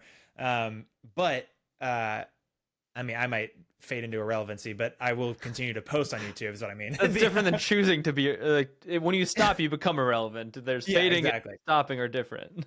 Exactly. But yeah, going to, or in the Unreal video, I basically say, like, as a critic, I feel weird critiquing something that I'm also like not, I don't know how the sausage is made completely. Like I know a lot of stuff because I've done a lot of research or whatever, but like as far as the actual process of making a game and whatnot, like I hadn't had a lot of experience in. And there was a big thing too where it's like I always did want to make my own video games. I've listened to so many podcasts with programmers now that it's like so many programmers get into programming because they want to make their own games, and then they end up making like Microsoft. And you realize you can make like 6 figures making Microsoft. You're like, exactly, 6 figures sounds nice. Which is also funny because I'm like, but you can also make a ton of money off of like selling a game, like or whatever. Like, why didn't you go back to that? One of those is a safer path forward. Or well, it's pretty compromised as no us, but no. But anyway, learning that was such a mind f. I just crossed my legs, and as soon as I did, my dog leg started scratching the top of my foot, and I was like, what's attacking me right now? Gotta let him back in the room. As far as my journey so far though, it was a lot of that, And then, okay, now my game dev goals. I just wanted to like fill in the Yeah, gap of I love that. yeah. So basically, and in the Unreal video, I say, which is very true. I want to make like third person co-op roguelike, most likely roguelike. I don't even think I say roguelike. I think I just say like third person co-op adventure games or something like that. Yeah. Non-turn. I think I include non-turn based because Baldur's Gate 3 had just recently come out, and I was like, I like Baldur's Gate 3, but I want live combat. I want real time stuff, not turn based. Not to say I don't like other games too. Like I freaking love Balatro. Like Nick and Beam are making a card game right now, which I'm allowed to say because they said it on a podcast yesterday. Are they taking their GMTK game forward? It's different. Okay. It's much different. Different conversation. Let's go back into your goal. Know, yeah, exactly. I don't know how much. I'm sure Nick will be fine with me saying that or whatever, but cool. Yeah, I'm not sure if I'm allowed to say. Like, I'll have anything. Nick back on there. I'll probably have Nick and Beam bound to chat. Yeah. Exactly. So third person adventure co-op. I guess why that is your question? What you like? Say something sassy back, like, because do you not like cinematic adventure with your friends? No, I mean literally, like I'm just blown away by games like Skyrim and Fallout, for instance, that aren't co-op. When it's like you have a companion system. What would make this really awesome? If your friend was your companion, wouldn't it? Yeah. Like, and how many games do that? It's unbelievable. And then you have something like Red Dead 2 come out that's like basically it could be that. They have a whole multiplayer online thing, and then like they make the whole multiplayer about like freaking collecting flowers and crap. It's like what? Let's go shoot outlaws together. Like do gang hideouts in Red Dead Redemption 1 multiplayer. So it's coming from a position of you as a player who enjoys these games and these communities see something that you want and you're not getting it. Yeah. Is a little bit where that's coming from, right? And where I'm getting it the most, like in a good way, is from indie games. Sure. And yeah. And like for instance, like I have like 700 hours in Risk of Rain 2. And like it's so much of that is co-op. It's so fun to play co-op. So fun. Yeah, it's so fun. And there's a big thing that I've learned like already that I'm like, this gives me a little bit of analysis paralysis, like when I'm trying to make a game loop for a co-op thing. Because for instance, I think Risk of Rain 2 is one of the best games ever made. And oh my gosh, I would love to talk to the Hopu guys or whatever and sing their praises. Well, as a co-op game, I think it's actually kind of interesting that Risk of Rain kind of suffers from. Have you ever played Risk of Rain 2? Yeah, and I played a lot of it with specifically like co-op was my first like 20 hours was just playing with a friend. I have found that the thing that co-op Risk of Rain 2 suffers from is like obviously it's fun to still play with your friends. However, if you notice, like the game is all about like getting your character more powerful through like getting items around the map. Yeah. And then fighting a boss and then getting to the next boss and like each level. And as the time goes on, the game gets harder. Yeah. Classic Risk of Rain stuff or classic roguelike stuff. Yeah. And then you all have like different abilities and whatnot. There's two things that I think it really suffers from. Number one is everybody ends up feeling like the same as far as like you have your abilities, but like everybody with all of the different items that everybody gets, it kind of like you end up becoming this like really fast floating orb of a lot of things that are doing damage for you. And then you have your attacks and abilities that like kind of like fade into the background as much as your items taking over as like the main source of DPS. Sure. The scaling is so intense that it kind of converges to the same feel. Outcome. Maybe is like kind of like you. Yeah. Maybe it's different pieces to the puzzle that do it, but the feeling you get as a player is, oh, I've solved crit, I've solved attack speed, I've solved this, I have this passive, this heal, this thing. And all those things combined to make me feel like a god, and you've converged to the same point. Yeah, as long as you get enough like sprint cans and little like hoof things legs, too, and then Hopu feathers, like you'll be like this like gliding thing that can never really take fall damage because you can always just jump like once before you land, and like you're just like sailing across the map. Anyway, that's like the one thing, and that even I'm kind of okay with because that I mean, hey, the loop worked for 700 hours. Yeah. But I think that's okay. It's a $25 game at its peak. Yeah. The thing that I think co-op is really hurt by though is when you play co-op in Risk of Rain 2, it immediately encourages you guys to split up and like also like kind of like if you're better than your friend or not even better, if you just know the game loop more. there's majority of the time you're going to get way more items than your friends that haven't really played the game that much. That like, Sure. so you're now like accidentally stealing the things. And I've even had like a thing of like, well, why don't you share it with your friend or whatever? I'm like, because you're splitting up, and then you'll be like, hey, I left an item over here. You set a ping, but the ping only lasts like 5 seconds, and then it disappears, and they forget about it. And then like by the time I'm like, the round's over, I can look in the distance and see like floating items that I left behind. And there's a time pressure, so you're encouraged to not. Exactly. And exactly. Yeah. There's a huge time pressure, so it's like, we want to get these items anyway. And also like, and you can't drop them when you get them. Then they're yours. You can't say, okay, I have these things. Let me like, right. I think the dropping would have actually solved. Yeah. Cause you can say, oh, I have these things. Beginning of every level, you then exchange. Okay. You want attack speed. I want crit. I want chance to bleed X, Y, and Z. And then like, you like move forward. Yeah, especially if you don't have the artifact of command, which is like lets you choose your items, like which I think breaks the game. I don't like. It kind of ruined that for me when I got that. But I was like, I see why. And I don't really like. I don't like that you can win a lot of the challenges with the artifact of command. Like I feel like that made the game like. Like really... you should have to play in the full roguelike.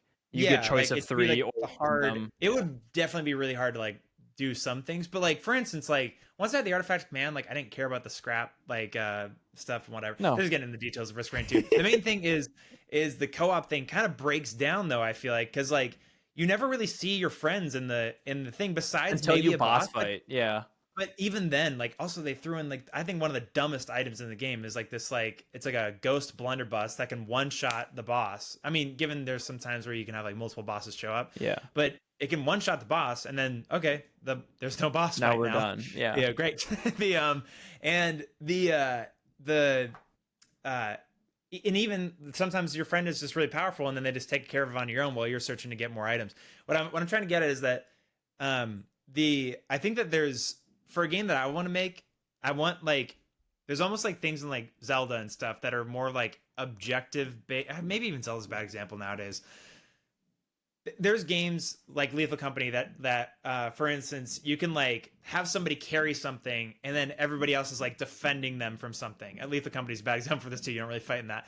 But like there's certain objectives that would unify you guys a little bit more, but still feel like an autonomous like warrior or soldier or whatever like the game character can be, but that encourages like you guys all getting powerful together, but you guys and you're defeating the enemies, like you're defeating the enemies like quote easier, but maybe there's more of them or whatever. There's a feeling of getting more powerful that you need for this kind of roguelike, but at the same time, I really hate games like Diablo 3. I love Diablo 3, but I don't like Diablo 3's like community thing of like or not community.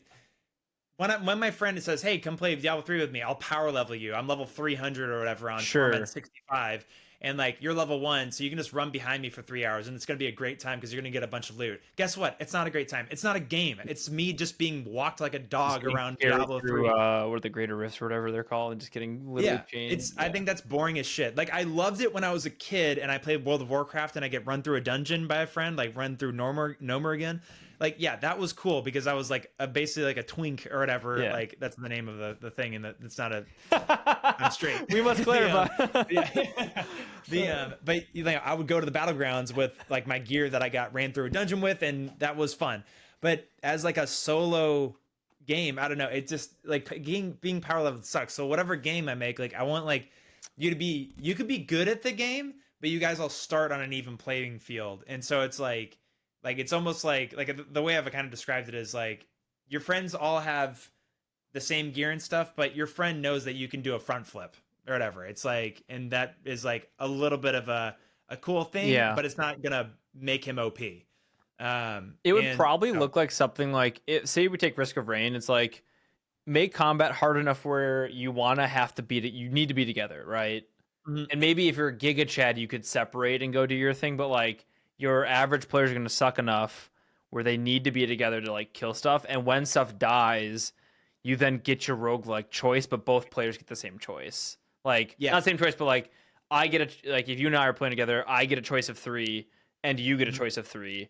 And then we like in that moment, it's not like, oh, there's only one choice of 3 who gets it.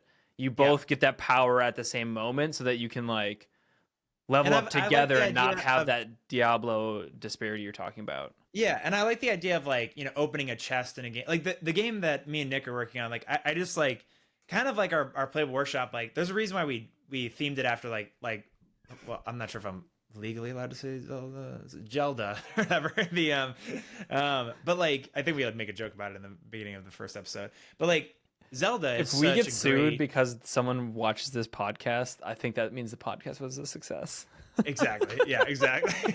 Jack got sued. Um so but like with Zelda, it's just such a general thing. It's like a classic, like kind of medievalish, like hero's journey. Like it's the epitome of that. And like I just feel like there's not great co-op hero's journey stuff that like, and I do like rogue. I do like resetting once you lose stuff. But there's ways to do it like Hades, where it's like you can have rogue light elements where it doesn't feel like a waste of waste of time, because Risk of Rain 2 also really fails at that. Or not fails at that, but once you unlock most of the things in game, your runs and you're like chasing after one thing, and you spend an hour and a half in a thing just trying to get a specific unlock, and then you die, you literally wasted an hour and a half. Like the last hour and a half is actually pointless or whatever. Like I would like elements to where it doesn't feel completely pointless after you die. Deep Rock Galactic comes to mind as a game that did a really good, like, you can go in with your group of 4 people, each of them having a different like mining class and different abilities that help you traverse better. And that gives each of them identities, and then like there's reasons to come together, and so you can like split up as a group, but then the game's hard enough where if you're split up as a group, you're basically all gonna die. And so like and that's what I kind of like too, is like there is consequence for that. And like kind of what you said, like maybe if you're a Giga Chad, like that can yes, if you're good at the game. But but I also hate when, like in Risk of Rain, if your friends die, they have to wait till you go through the teleporter, and then you just watch a guy who is a Giga Chad just play for the next. And then you're like, behind. It feels bad. And then you're super behind when you get res or whatever. And I'm like, don't like that. But it is funny. Deep Dark Galactic, I've tried multiple times, and tell me if I'm wrong, but like I feel like that game was supposed to like just like hit me like, yes, like this is awesome, but like I feel like I could like never unlock anything, and like I feel like the gameplay didn't really like change that much, and I don't know, I just like it I've tried it like 5 or 6 times hard with like friends or whatever, and it just never clicked. And there's one of the things that I think is maybe part of that why it didn't click is there's not necessarily the power growth fantasy that it sounds like you would enjoy more. I agree. There's parts of that game that I'm like, I wish there was more of that like visceral feedback of me feeling progression and unlocks. And there is stuff that as you get higher in level, you do get more powerful, but it is not like the roguelike elements of the game are really not, oh, I go on a run and along the run I find X, Y, and Z. And now because X, Y, and Z, I can one shot mine that gold or there or something like that, right? And by the way, like I would love to eventually do open world stuff. It's more of like the reason why I like roguelikes is because it caps the game loop. And like then you can go through it a bunch, and like me and Nick want to be able to make a great game, sell it, get enough money to be able to like make a much bigger picture idea and bring on people and like stepping stone your way up there. Yeah, exactly. So, but I in the meantime, I freaking love roguelikes. So like, great, like or whatever. Cause like with an open world game, I want to get immersed in the game, and I want to turn off everything and just get into it. Like a Red Dead Redemption 2 or a Breath of the Wild. And those are the kind of games I would love to eventually make. Who the hell wouldn't? But what I do like about roguelikes is I can watch a podcast and play Enter the Gungeon over and over and over again, and just like feel like I'm being, it's the problem of just being like multitasking in this age of just like I need to be entertained in every avenue of my brain right now. I'm just like so it's kind of a problem there. But at the same time, like I just love learning stuff, and then like kind of using my gamer muscle memory to like just play a game in front of me and not think. Like it sucks that like I try to listen to podcasts and try to play like Valorant or something, but like you need your senses to play that game. You need hearing and all that stuff, that it's like you can't do both. There's just some games that I can't play like that.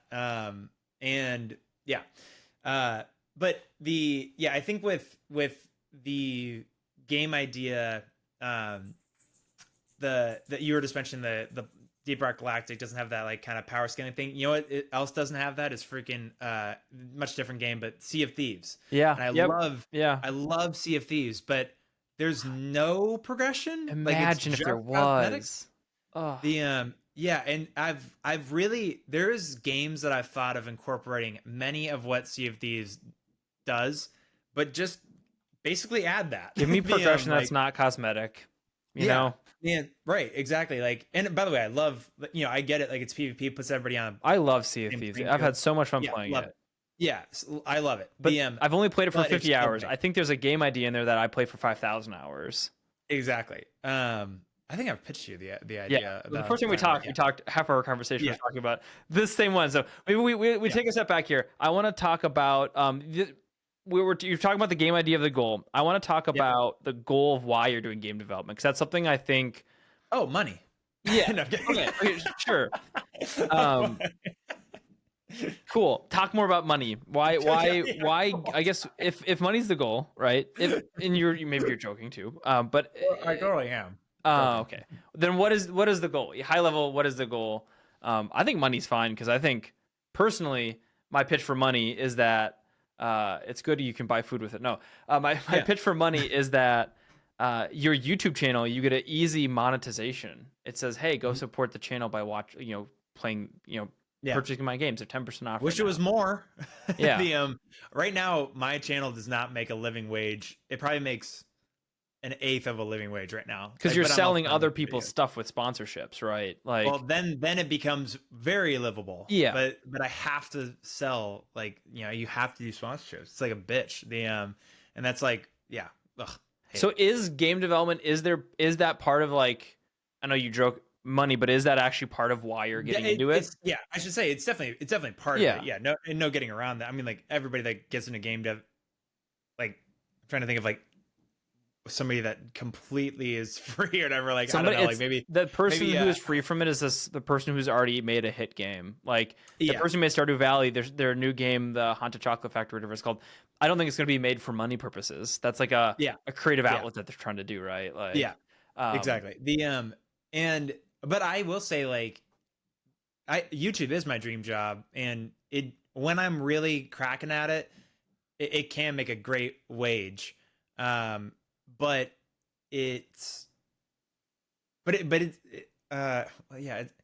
right now it's like for instance, I don't love being like a slave to a sponsorship deadline and stuff like that. Yeah. Over and over again. Yeah. Especially when, like, for instance, like I've ran into, like, I think like 2 times I've ran into a thing of like conflicting interest in like the video that I'm making versus the sponsorship that I do.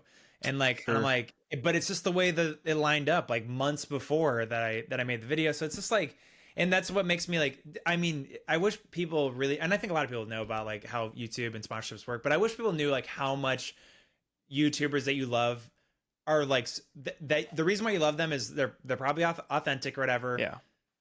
I'm like putting myself in this category, and I hate that I just said YouTubers that you love or whatever. Yeah, I know you love me. No, damn.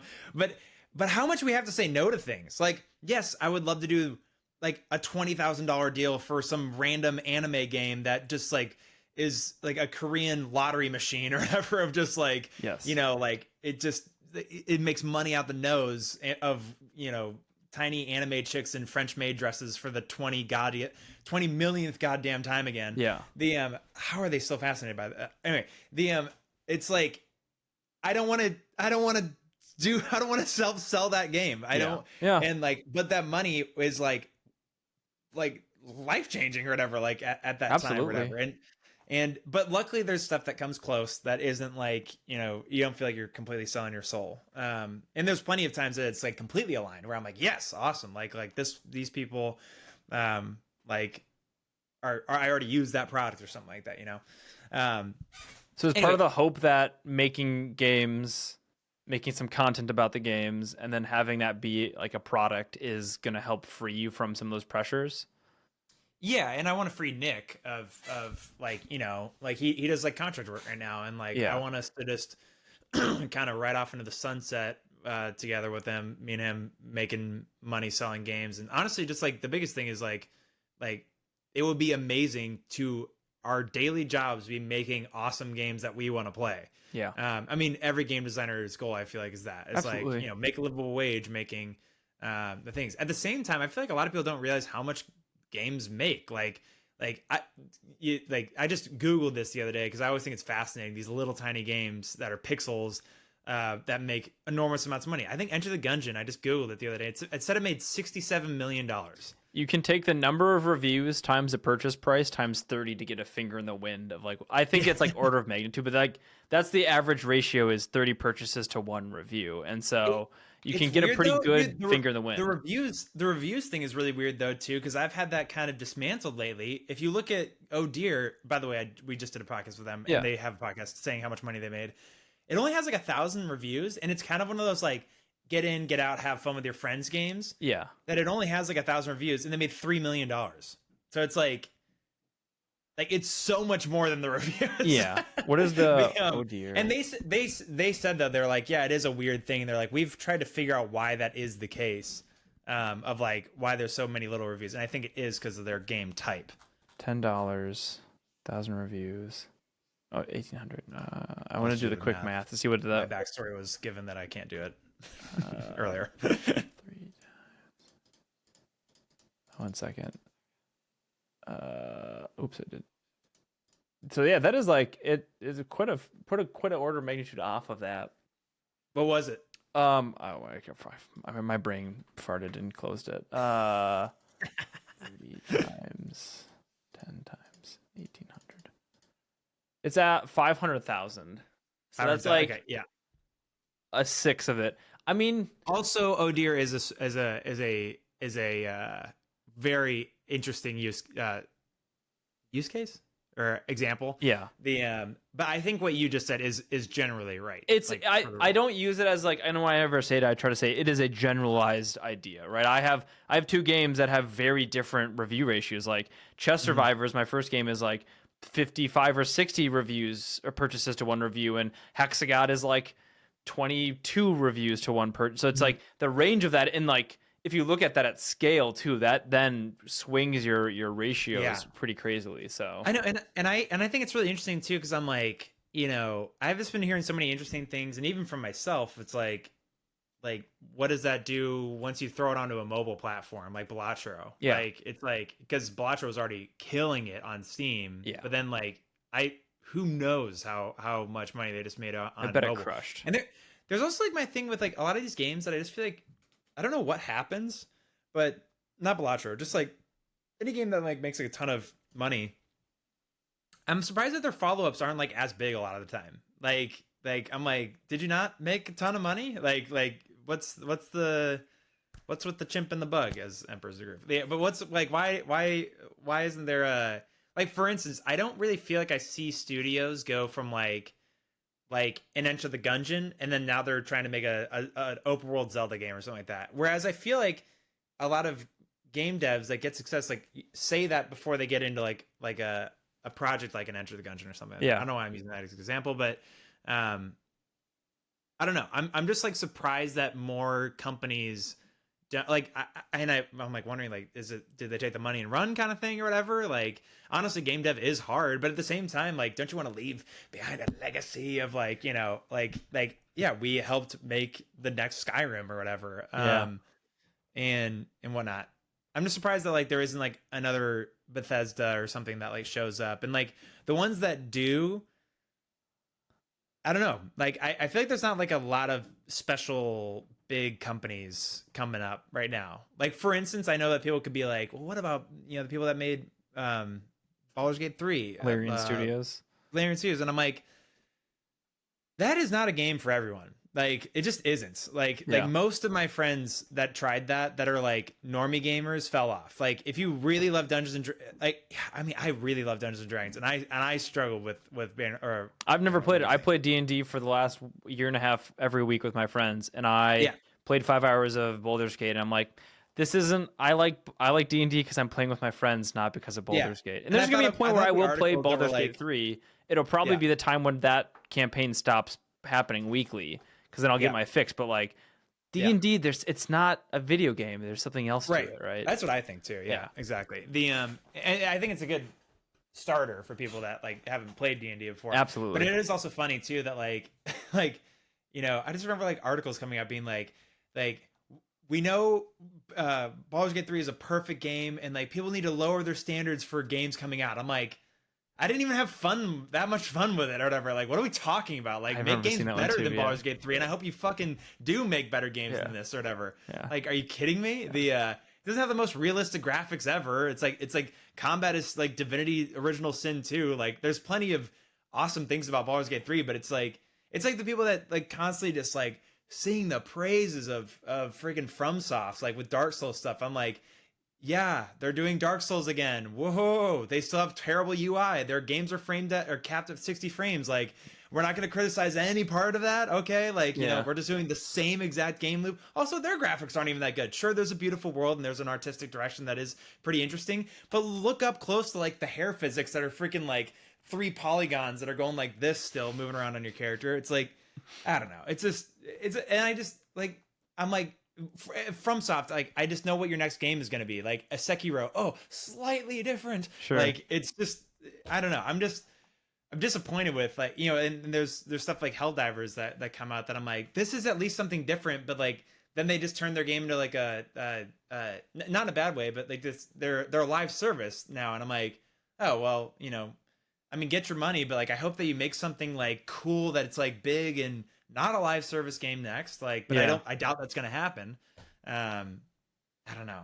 So you're frustrated at the fact that like people will have something be successful and then not make something different than that, and like keep making the same thing, or like or kind of just pack it in. Like I feel like for instance, Bethesda, I feel like has really done that. Whereas like Starfield is just like, I mean, geez, like that took you how long? And like I have no hope for Elder Scrolls 6 now. Like Rockstar is like the only one that's like, I feel like making actually truly amazing games. Not the only one, I shouldn't say that. It's a rough statement. Sure. But at the same time, Rockstar with GTA 6, it actually looks promising, but look at what they've turned GTA 5 into. Like it's a carnival. Like I hate what GTA 5 is now. Sure. And like I can't even go back to playing it, even though they released like an enhanced edition. I'm like, I don't want to go back to like, hover cars and guys in green morph suits running around everywhere. Like, which makes sense. If you include a green morph suit in GTA 6, it's probably going to be around. But but just I don't know. I just want cooler things from these studios. I don't know. Like for instance, like Chivalry released Chivalry 2, and Mordhau is like an exact carbon copy of that. And like I've seen people be like, Chivalry 2's combat is perfect. I'm like, really? That's perfect? The super slow like feeling like you're swimming with your sword movement, and your feels like a noodle, 1 mile an hour, yet you're like blasting a guy's head off. Like that's perfect combat. You want to tell me that's perfect combat? Kingdom Come Deliverance 2? Like, oh my gosh. Like, man, like Kingdom Come Deliverance 2 is just a nightmare. I cannot believe it's like I don't even want to like get myself into trouble like with how much I just get your game to be fun before 5 hours are spent in it. Like have something that's fun. You gotta get something there. Is that a metric you're taking into your game development then, and kind of how you're trying to approach it? Or my metric is be as much in the opposite direction of Kingdom Come Deliverance 2. Sorry, not like following it, but I'm saying is like some of these things you're in a roguelike sense. In open world, there's elements of Kingdom Come Deliverance 2 that are cool. Yeah. But continue. Yeah. But I like looking at your game development journey and kind of where you're going with the goals and stuff like that. Like, are some of these things like almost becoming values of that, of like looking at what you hate or dislike or disappointed in the current market in place? Like, where could you position things to be better? Yeah, and that's why me and Nick are trying to do things like as like ethically as possible. We're giving everything away for like free and whatnot, and it's like it's rough because it's like Nick still works a fucking job or whatever. Like, and if we sold stuff, we might be able to get out of that. But we don't think the things that we want, or that things that people would say you should be selling, are even like it's counter to the mission statement, I guess. Yeah. And and we're not even trying to be like morally superior people or anything. It's like we're just trying to like again like kind of give what you want my to do it in a way that 15-year-old feels good to want. you.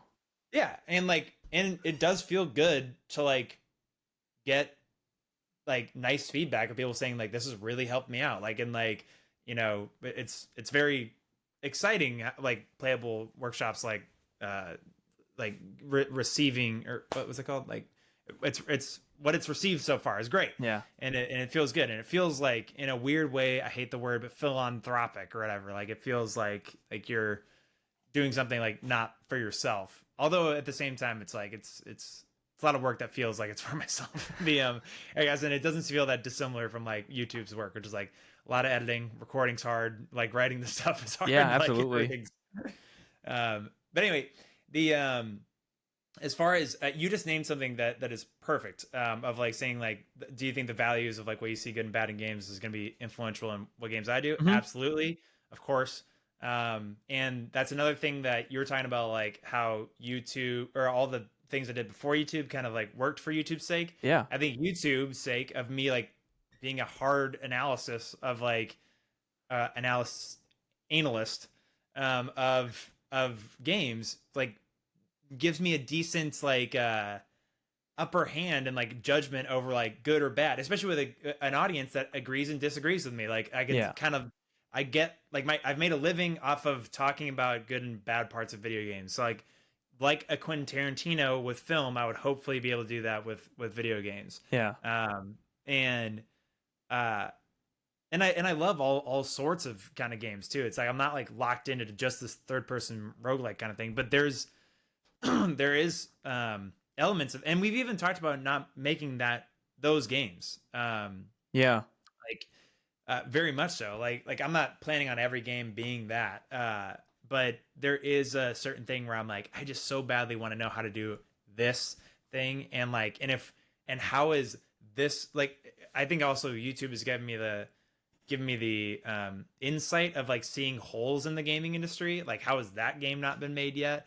And I think we've got multiple ideas that are like, yeah, if we can actually do that, and by that time that game hasn't been made, that will be like huge. Yeah. Like that will be like awesome. So I think, and I think that the first game that we want to work on is that, like, is something like that. And I can see it being replicated really fast right after that as well. Do you think this is, I mean, what does your horizon look like for getting a game out the door? Is that a question you have the answer to at this point? Is this like, it's too bright for me to even see? Yeah. Yeah. I'm kidding. No. I'm just saying it's like my future's bright. No, oh, anyway. You're like, there's just so many game ideas. We're all just, right. I'm already diving in the Scrooge McDuck money here. Like, ask that question again. I just thought of that joke that whole time. With your looking at the future of your journey here, like you want to make a game to be able to get some money so you can like start funding bigger and bigger projects and like, be monetizing your YouTube in a way that makes more sense.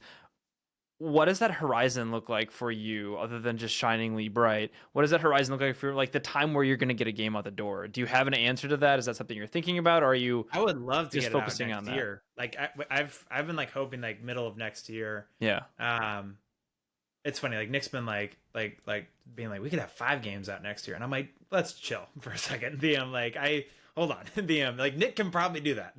But let's make one really good one. Yeah. And even that time frame is really short.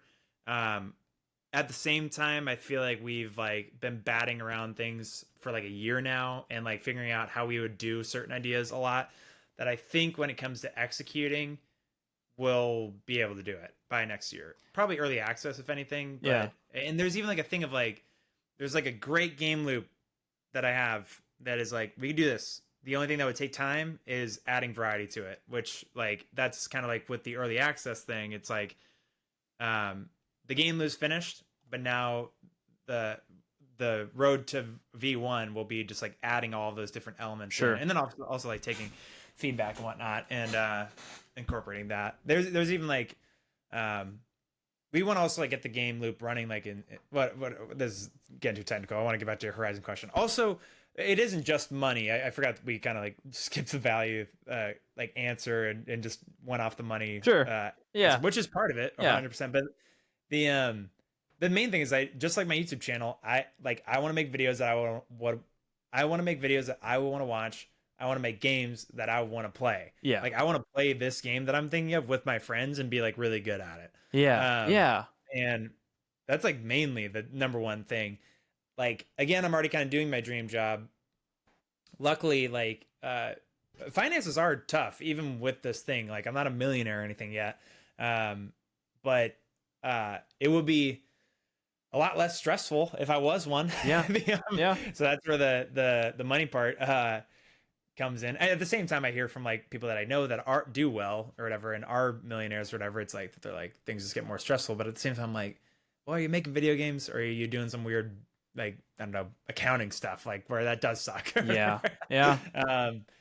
So but as far as the horizon line, it's like it's funny, like, you know, I'm almost 30. And which I said I want to have my game studio. It's funny, like it's a year or two ago now, whenever that Unreal video came out, I did say like I want to have the game studio out like made by 30. And I think we're actually going to have it. Hell yeah. That's awesome. Yeah. Which is funny because I kind of just said a number because it's, you know, just 30 or whatever. Like but it's kind of lining up that way. And like the thing is like I want whatever I do, I want to make sure that like Nick's like amped to do as well. Yeah. Like I definitely have like so many game ideas that we want to do, but I want to make sure that I'm not the only one loving making it. Like, and that's why like we kind of have an more organic way of making games together, where it's like here's my idea, now you critique it, which does it isn't I wouldn't say it's like kind of a little bit of a I have a perfect example of what it's like. It's painful, but it's not like actually like dreadful. It's more of like when you think you have a really good YouTube idea and then you have to go Google it. Yeah. And then like there's been like 5 examples of the Google like of that video being made. I'm like, damn it. Like I want to do that thing. It's like here's the game that I think is perfect, and then giving it to Nick. It's interesting to see like what he would change, or a lot of the times what's been great about him being my game dev partner, he adds to it in a way that I'm like, oh, that actually would be cool. Sure. Some good collaboration.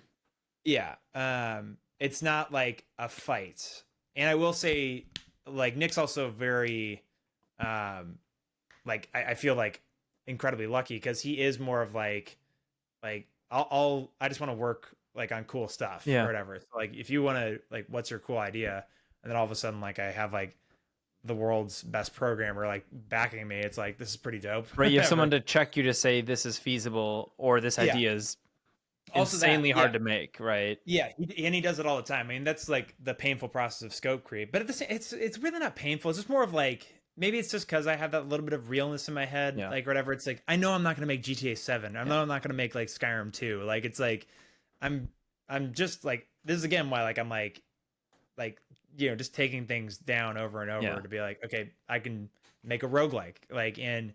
You know, there's even like this game idea technically would work in 2D. Sure. But I've spent so much time learning 3D now that I'm like, let's and just you jump like 3D, right? There's no then do 3D. Yeah, and I just love third person. I love like autonomy in your character. I love good movement in a character. Yeah. And like there's even this idea that I have for this game that there's a version of it that is open world, but at the same time, it's like I see it working better. Kind of when we were talking about Risk of Rain 2. Mm-hmm. Risk of Rain 2 also has like really big levels that like you can get separated kind of easily, that it's like I think you can have big levels, but I think that there's times where you got to kind of like almost in a dungeon kind of thing have a little bit more compactness where it's like you guys actually can see each other and you work together. Like the way in Battlefield squads work is like you have a medic that's near you and can heal you. There's mechanics to pull you together again too, right? Yeah. Cool.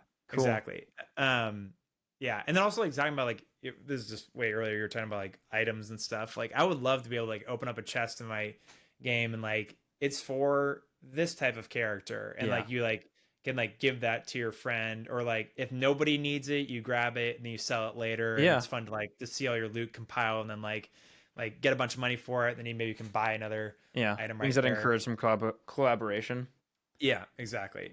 We have like 2 minutes left, I think, on this recording before it's going to kick us out. So my final question for you is, as you're looking toward, that flew by the way. I can't believe it did. It was awesome. Like, crap. As you're looking at your game development career and all your fun ideas and stuff, and even looking at YouTube and how you plan out your work, how do you manage scope creep and work through that process, whether it's documenting stuff or kind of what is your process for managing scope creep?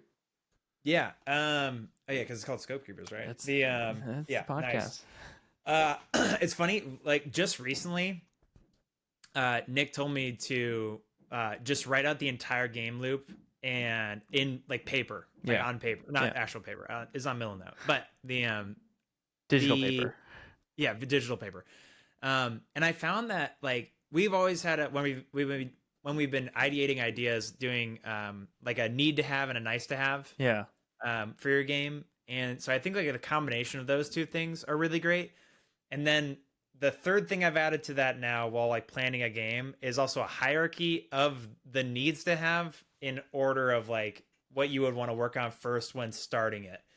I'm still a complete noob, but I feel like those three things, it's funny how I've talking about scope creep and like making a game loop is, as a gamer, it's like you would think it'd be so easy, but Yeah. it's like, but at the same, like making a game loop would be easy, but like think of World of Warcraft's game loop. It's like I don't even know how to like say it or whatever. Like there's like so many things to it or something. Like some of my favorite games is what I'm getting at. Sure. Have these like they seem simple, like level up and make your guy stronger or something like that. Like, but it's like, where does it end and whatnot?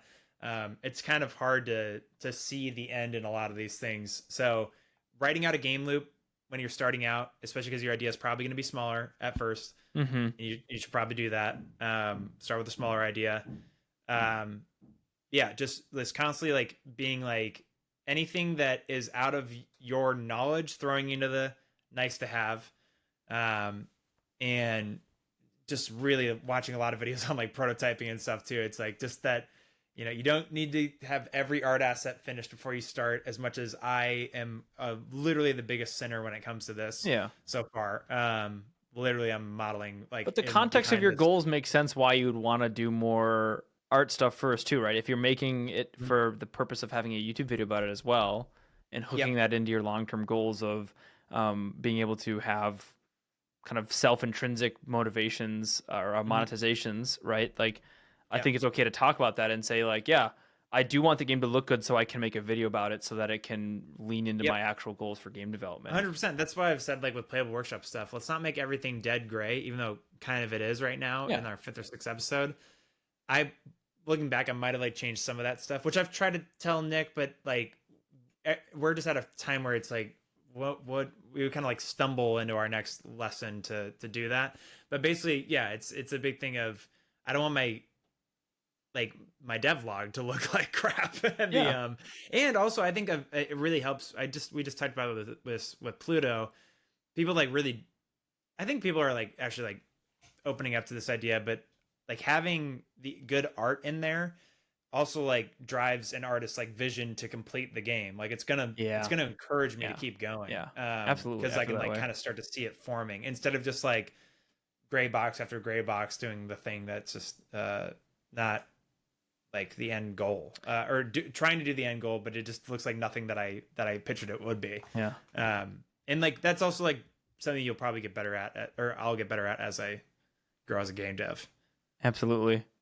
Well, I'm excited to have you back on at some point once you get further down your game development career to see where you've learned and kind of you've even said now how far you've come every month after month of like your progress. So I'm excited to see you progress. And the longer I wait, I feel like the more I have to show up like with it. But as my therapist says, you come as you are, like wherever that twists and turns take you, it'll be cool to hear how that kind of changes. I think as long as you're like authentic and transparent about it, it makes it more relatable and human to it. Like I'm not like I really am careful about saying I'm an experienced game dev whatsoever. I haven't I've made Grave Danger with Nick or whatever. Yeah. And I could probably make that on my own now, but I need to have some stuff under my belt before I start going around town saying that I'm a true game dev. But it's been super fun learning it, and I recommend it to anybody who wants to get into game dev. It's a very fun adventure so far. Adventure, so lame. I thought I like journey. I like journey. It's a good one. And it's basically the same word. So yeah, same word. I take it back. I like game dev adventure. journey is good. So Sweet. Thanks for coming on, Jack, and I'll have you back at some point in the future. Cheers. Appreciate it. Yep. Bye. What a fabulous conversation. Always a pleasure to talk to Jack, and so interesting to hear about how some of the things throughout his life kind of added and created these situations where YouTube and game development felt inevitable and really emphasize a bunch of his skills. I've definitely felt that way myself. Make sure to go check out Jack's channel where you can watch him play a bunch of games, or you can also check out, absolutely go check out Playable Workshop, especially if you're interested in game development yourself. Nick and Jack have this great tutorial they're working on and their own set of podcasts, which I have been on here talking about the GMTK Game Jam. So if you want to hear other people interview me on a podcast, that's a great place to do it. I have been Aarimous. Thank you so much for watching. I'll see you in the next one. Bye-bye.